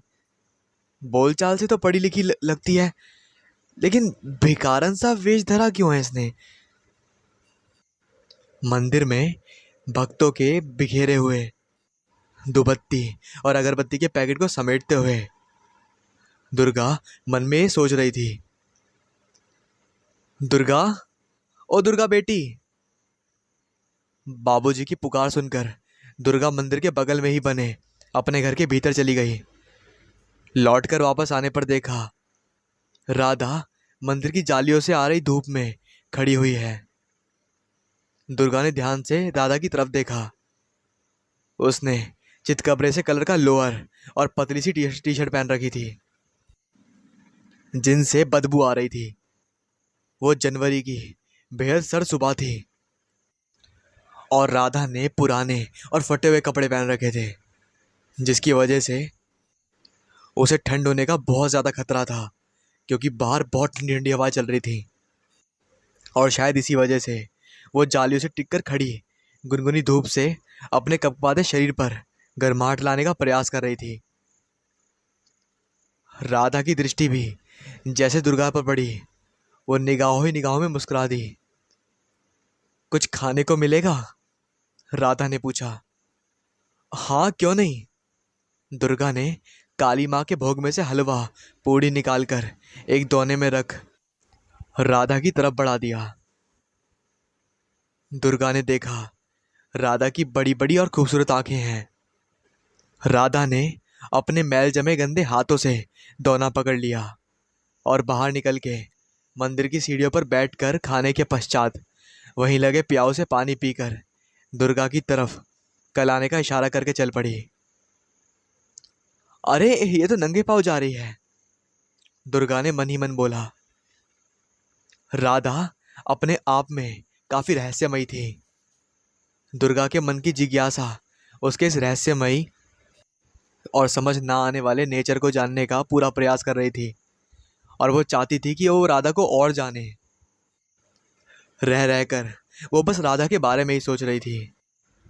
अगले दिन सुबह सुबह 5 बजे ही राधा बगैर नहाए, नंगे पांव, उन्हीं मैले कपड़ों में, ठंड से ठिठुरती मंदिर में आकर जालियों के पास धूप को ढूंढती ठीक कर खड़ी हो गई।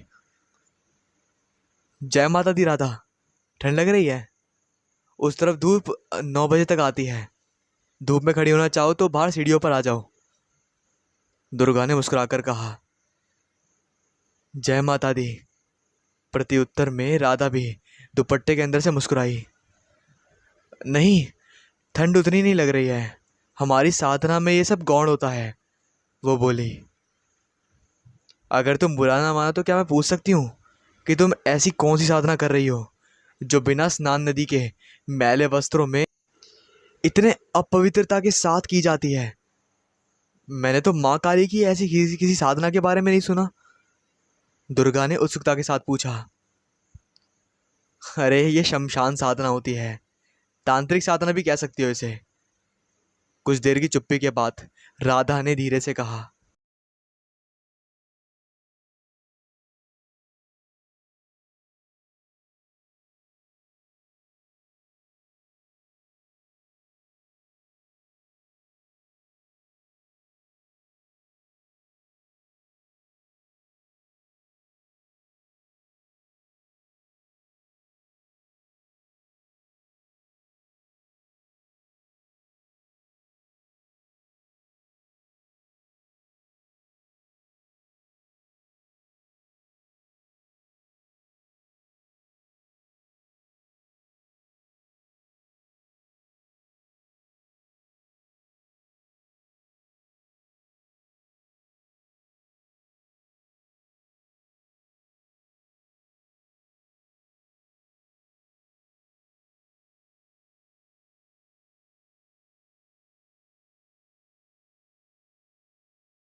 क्या चाहिए?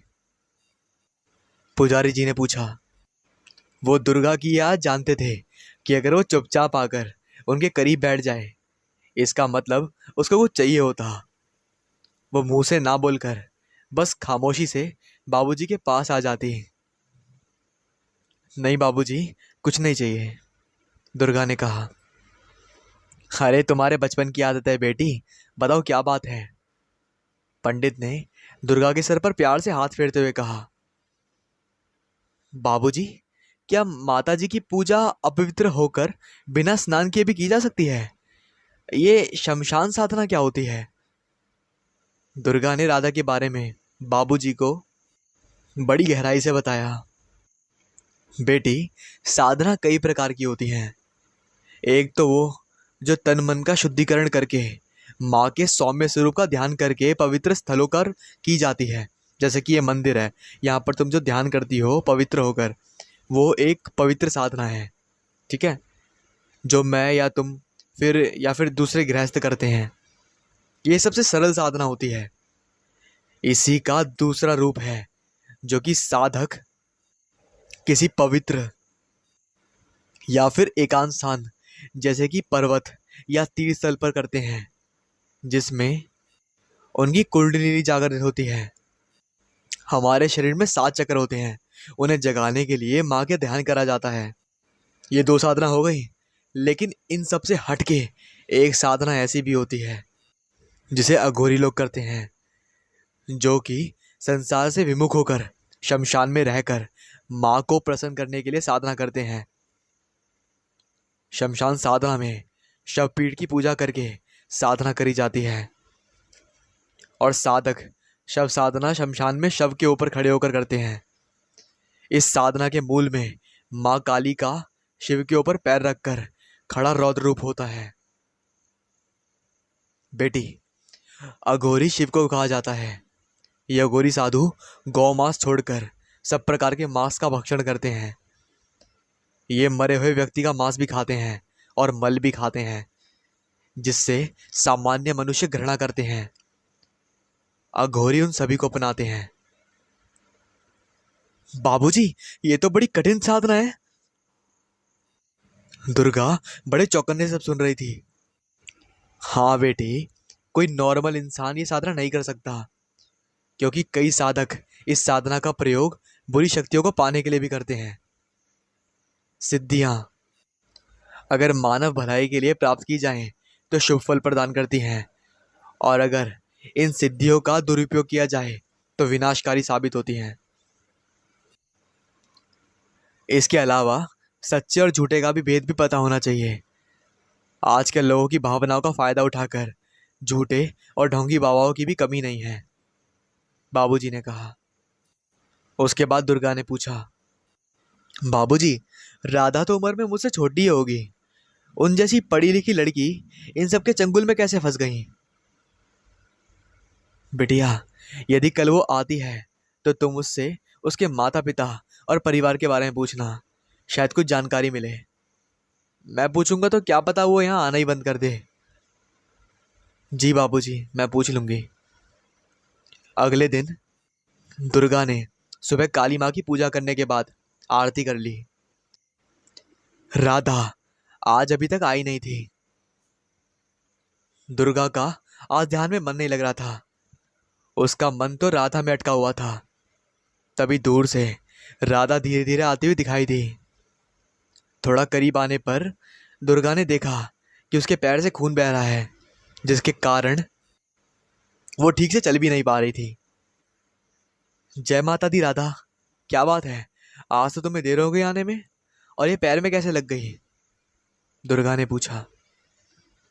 कुछ नहीं यार, जहाँ रहती हूँ ना, वहाँ सुबह सुबह काफ़ी ज़्यादा अंधेरा होता है, क्योंकि वहाँ सूरज की रोशनी थोड़ी देर में पहुँचती है। और जैसे ही मैं उठी तो मुझे ऐसा लगा जैसे मेरी आंखों के सामने एक भयानक जीव है जो मुझे देखकर हंस रहा है। उसके दांत उसके दोनों अंगाड़ों से बाहर थे, और उसकी आंखों से रक्त निकल रहा था, और वो मेरे ऊपर ही था। वो मेरे चेहरे के बिल्कुल सामने था। उसे देखकर मेरी डर से हालत खराब हो गई। ये सब सुनकर दुर्गा थोड़ा थोड़ा अटपटा सी गई।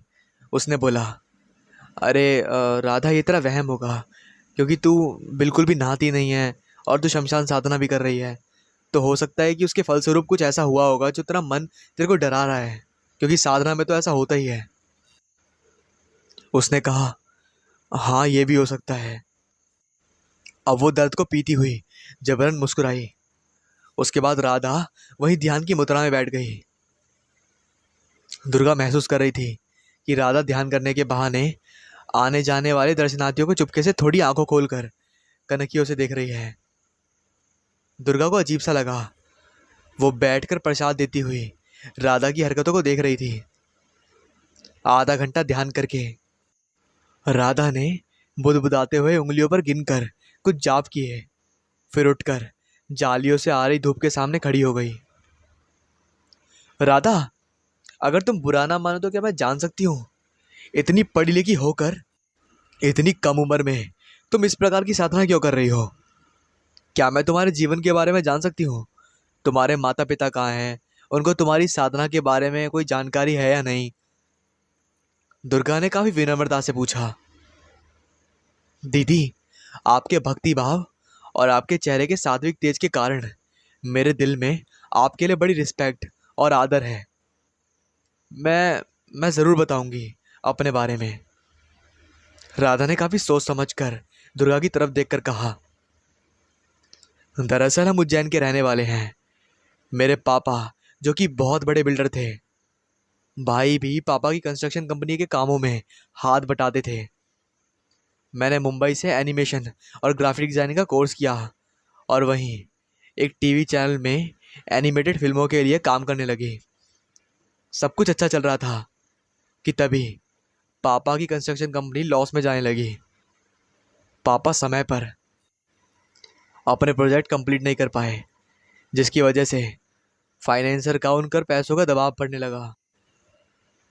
राधा ने खोए खोए शब्दों में कहा, पापा और भाई कर्ज में डूबते गए। तभी किसी ने उनको बताया कि उनकी तरक्की से जलने वाले उनके किसी दुश्मन ने उन पर शमशान की काली शक्तियों का प्रयोग कर उनकी तरक्की को बांध दिया है। ये काली शक्तियां हमारे परिवार को बर्बाद कर देंगी। उनके पूरे परिवार पर मुसीबतों का पहाड़ टूट पड़ा। कर्ज में डूबकर उनका सारा घर और जायदाद बिक गई। ऐसी परिस्थिति में पापा को किसी ने अघोरी कमलनाथ से मिलवाया। पापा और मेरा पूरा परिवार अघोरी के कहने के अनुसार चलने लगे। तभी मैं भी मुंबई से उज्जैन आई तो देखा घर पर पूरे शरीर पर लाल आँख लपेटे डरावनी बड़ी बड़ी लाल आंखों वाले दो तांत्रिक हॉल के बीचों बीच बड़ा सा त्रिकोण बनाकर पूजा कर रहे हैं। उस त्रिकोण के अंदर खानों में नरमुंड और सिंदूर लगी काले कपड़ों की बनी गुड़िया, जिसके अंदर बहुत सी पिनें घुसी हुई हैं और उन पिनों के सिरों में सिंदूर से रंगा नींबू लगा हुआ है। मम्मी पापा और भाई भी काले कपड़े पहने माथे पर भस्म का काला सा टीका लगाकर पूजा कर रहे हैं। मुझे देखते ही सब चौंक गए। ये मेरी बेटी है बाबा, पापा बोले। उस अघोरी तांत्रिक ने मुझे अपने पास बुलाकर अपनी लाल लाल आंखों से मुझे देखा और वापस आके बंद करके पता नहीं क्या मंत्र बुदबुदाया और पापा से बोले, तेरी सारी विपत्ति का समाधान मिल गया बच्चा। ये तेरी कन्या ही हमारी शमशान साधना का माध्यम बनेगी। और वो पापा के कान में कुछ फुसफुसाया। मेरी कुछ समझ में नहीं आ रहा था। पापा, ये सब क्या हो रहा है? मैंने पूछा। पापा ने मम्मी को इशारा किया तो मम्मी मुझे दूसरे कमरे में ले गई। सारी बातें समझाकर कहा, बेटा, ये सब अपनी परिवार की सलामती और खुशहाली के लिए हो रहा है। अघोरी बाबा का कहना है कि शमशान साधना करके शमशान भैरवी को प्रसन्न करने से वो गड़े हुए खजाने का पता बताएगी, जिससे अपने सारे कर्ज मिट जाएंगे और हमारे पास पहले की तरह सारी की सारी धन दौलत वापस आ जाएगी। और शमशान भैरवी के आशीर्वाद से वो सारी सिद्धियां प्राप्त कर लेंगे कि कोई कभी अपना बाल बाका भी नहीं कर पाएगा। राधा इतनी बातें सुनकर ही बेचैन हो गई थी और यहाँ पर राधा अपने गंदे से बैग के अंदर कुछ ढूंढने लगी। बीच बीच में वो बेचैनी भरी नजरों से इधर उधर देखती, अपने होठों पर जुबान फिराती जैसे सूख गए होठ गीले कर रही हो। फिर उसने बैग से एक पुड़िया निकालकर उसमें रखा कुछ दवाई नुमा पाउडर खाया और थोड़ी देर के लिए निस्तेज अवस्था में निडाल सी बैठ गई। क्या हुआ राधा, तुम्हारी तबीयत ठीक नहीं लग रही है? पानी पियोगी? दुर्गा ने राधा से पूछा। नहीं, मैं ठीक हूँ, राधा ने जवाब दिया। थोड़ी देर बाद राधा की आंखों में लाल डोरे आने लगे। वो उनींदी सी होने लगी। शायद ये उसके द्वारा खाई हुई उस पुड़िया का असर था, शायद कोई नशीली चीज। राधा, आगे क्या हुआ? राधा, आगे क्या हुआ? तुम कैसे साधना का माध्यम बन गई? दुर्गा कहानी आगे जानना चाहती थी। अब राधा थोड़ी सी उठने की कोशिश करने लगी और बोली। अब राधा ने बोलना शुरू किया। मम्मी मुझे समझाकर बाहर ले आई, जहाँ उस अघोरी कमलनाथ ने मुझे उस त्रिकोण के पास रखी चौकी पर बिठाकर मेरे चारों ओर सिंदूर की रेखा खींच दी और अपने अंगूठे को चाकू से काट कर उससे निकलते रक्त से मेरे माथे पर तिलक लगाकर बोला, राधा, राधा मेरी आंखों में देखो। उसकी आवाज़ में जादू था। मैं उसकी आंखों में आंखें डालकर देखने लगी और उसने मुझे सम्मोहित कर दिया। फिर उसने पापा से कहा कि वो मुझे 40 दिन की साधना करवाएगा। वो मुझे अपने साथ ले गया। वो मुझे कुछ नशीली दवा देता है। उस दवा की मैं आदी हो चुकी हूँ। जैसे ही उसका असर खत्म होता है मेरे शरीर में झटपट होने लगती है। तुम ये साधना अपनी इच्छा से नहीं कर रही हो, दुर्गा ने कहा। मैं नहीं जानती कि मैं क्या कर रही हूँ, क्यों कर रही हूँ। उसकी आंखों में कुछ ऐसा सम्मोहन होता है कि वो जो भी बोलता है मैं कठपुतली की तरह करती जाती हूँ, राधा ने बताया। मेरे परिवार ने दूर वो मुझे यहाँ इलाहाबाद ले आया। यहाँ के शमशान में हर रात को शमशान भैरवी को प्रसन्न करने के लिए साधना करते हैं, ताकि वो गड़े हुए खजाने का पता बता सके और अघोरी को सिद्धियाँ दे दें। हर रात 11 बजे से 3 बजे तक साधना होती है। सबसे पहले 7 मिट्टी के दिए गंगा में प्रवाहित करके आत्माओं के आने का मार्ग प्रस्थान करते हैं। फिर ताजी जली चिता के काफी आसपास काले तिलों का घेरा बनाते हैं, ताकि दूसरी आत्माएं वह प्रवेश ना कर सके। अघोरी मेरे और अपने शरीर पर ताजी चिता की भस्म का लेप लगाकर मंत्रोच्चार करके काले मुर्गे की चिता पर बलि चढ़ाता है। अधजली चिता की अग्नि से उस मुर्गे और शराब का भोग लगाकर हम उस भोग को ग्रहण करते हैं। लगभग 40 दिनों तक मैं नहा नहीं सकती और ना ही दूसरे वस्त्रों को ग्रहण कर सकती। दुर्गा ने सारी बातें बता दी। फिर तुम यहाँ क्यों आती हो? ये तो काली माता का पवित्र स्थान है, दुर्गा ने बोला। दीदी, मुझे मुझे उस अघोरी के चंगुल से बचा लो। मैं वो सब नहीं करना चाहती जिसको जिसको करने के लिए मुझे वो यहाँ भेज रहा है, राधा ने हाथ जोड़कर दुर्गा से कहा। राधा रो रही थी। राधा रो मत, सच सच कहो क्या है, शायद हम तुम्हारी कुछ सहायता कर सकें। उसने तुमको यहाँ क्यों भेजा है? दुर्गा ने पूछा। वो अघोरी कमलनाथ मेरे द्वारा किसी भी 2 बच्चों को अगवा करना चाहता है। उसका कहना है कि साधना के अंतिम चरण में काले मुर्गे का नहीं बल्कि किसी बच्चे का मांस और खून का भोग लगाने पर शमशान भैरवी प्रकट होगी और जिस जगह खजाना गड़ा है उस स्थान पर भी दूसरे बच्चे की बलि चढ़ाई जाएगी। तो उस खजाने की रक्षा कर रही आत्मा प्रसन्न होकर हमें माला माल कर देगी, राधा ने कहा। बेटी, तुम चिंता मत करो, हम तुमको इस ढोंगी और खतरनाक अघोरी के चंगुल से बचाएंगे। वहां पर तभी दुर्गा के बाबूजी ने आकर कहा, जो पता नहीं कब से वहां पर उनकी बातें सुन रहे थे। तुम उसको भनक मत लगने देना कि तुमने उसका राज हमें बता दिया है, और वही करना जैसा वो कहे। बाकी हम संभाल लेंगे। बेटा, अघोरी शिव यानी महाकाल को कहा जाता है, और अघोरी बनने में तो जन्म बीत जाते हैं। अघोरी वो पवित्र रूप है जिसको देखने भर से ही इंसान के ना जाने कितने पाप धुल जाते हैं। अघोरी के पैर छूने से सीधा स्वर्ग की प्राप्ति होती है। बेटा, अघोरियों को इस पूरी दुनिया में किसी भी चीज़ की लालच या लालसा नहीं होती।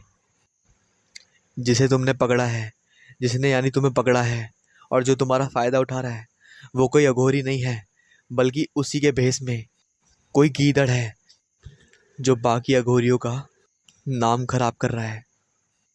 अब हम उसके खिलाफ जो भी करेंगे वो किसी अघोरी के लिए नहीं बल्कि एक शैतान के लिए करेंगे।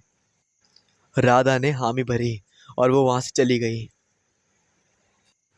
पंडित जी ने पुलिस थाने में जाकर एसीपी को सारी बात बता दी और दोनों ने उज्जैन जाकर राधा के माता पिता और भाई को भी जब सच्चाई बताई तो उनकी भी आंखें खुल गईं।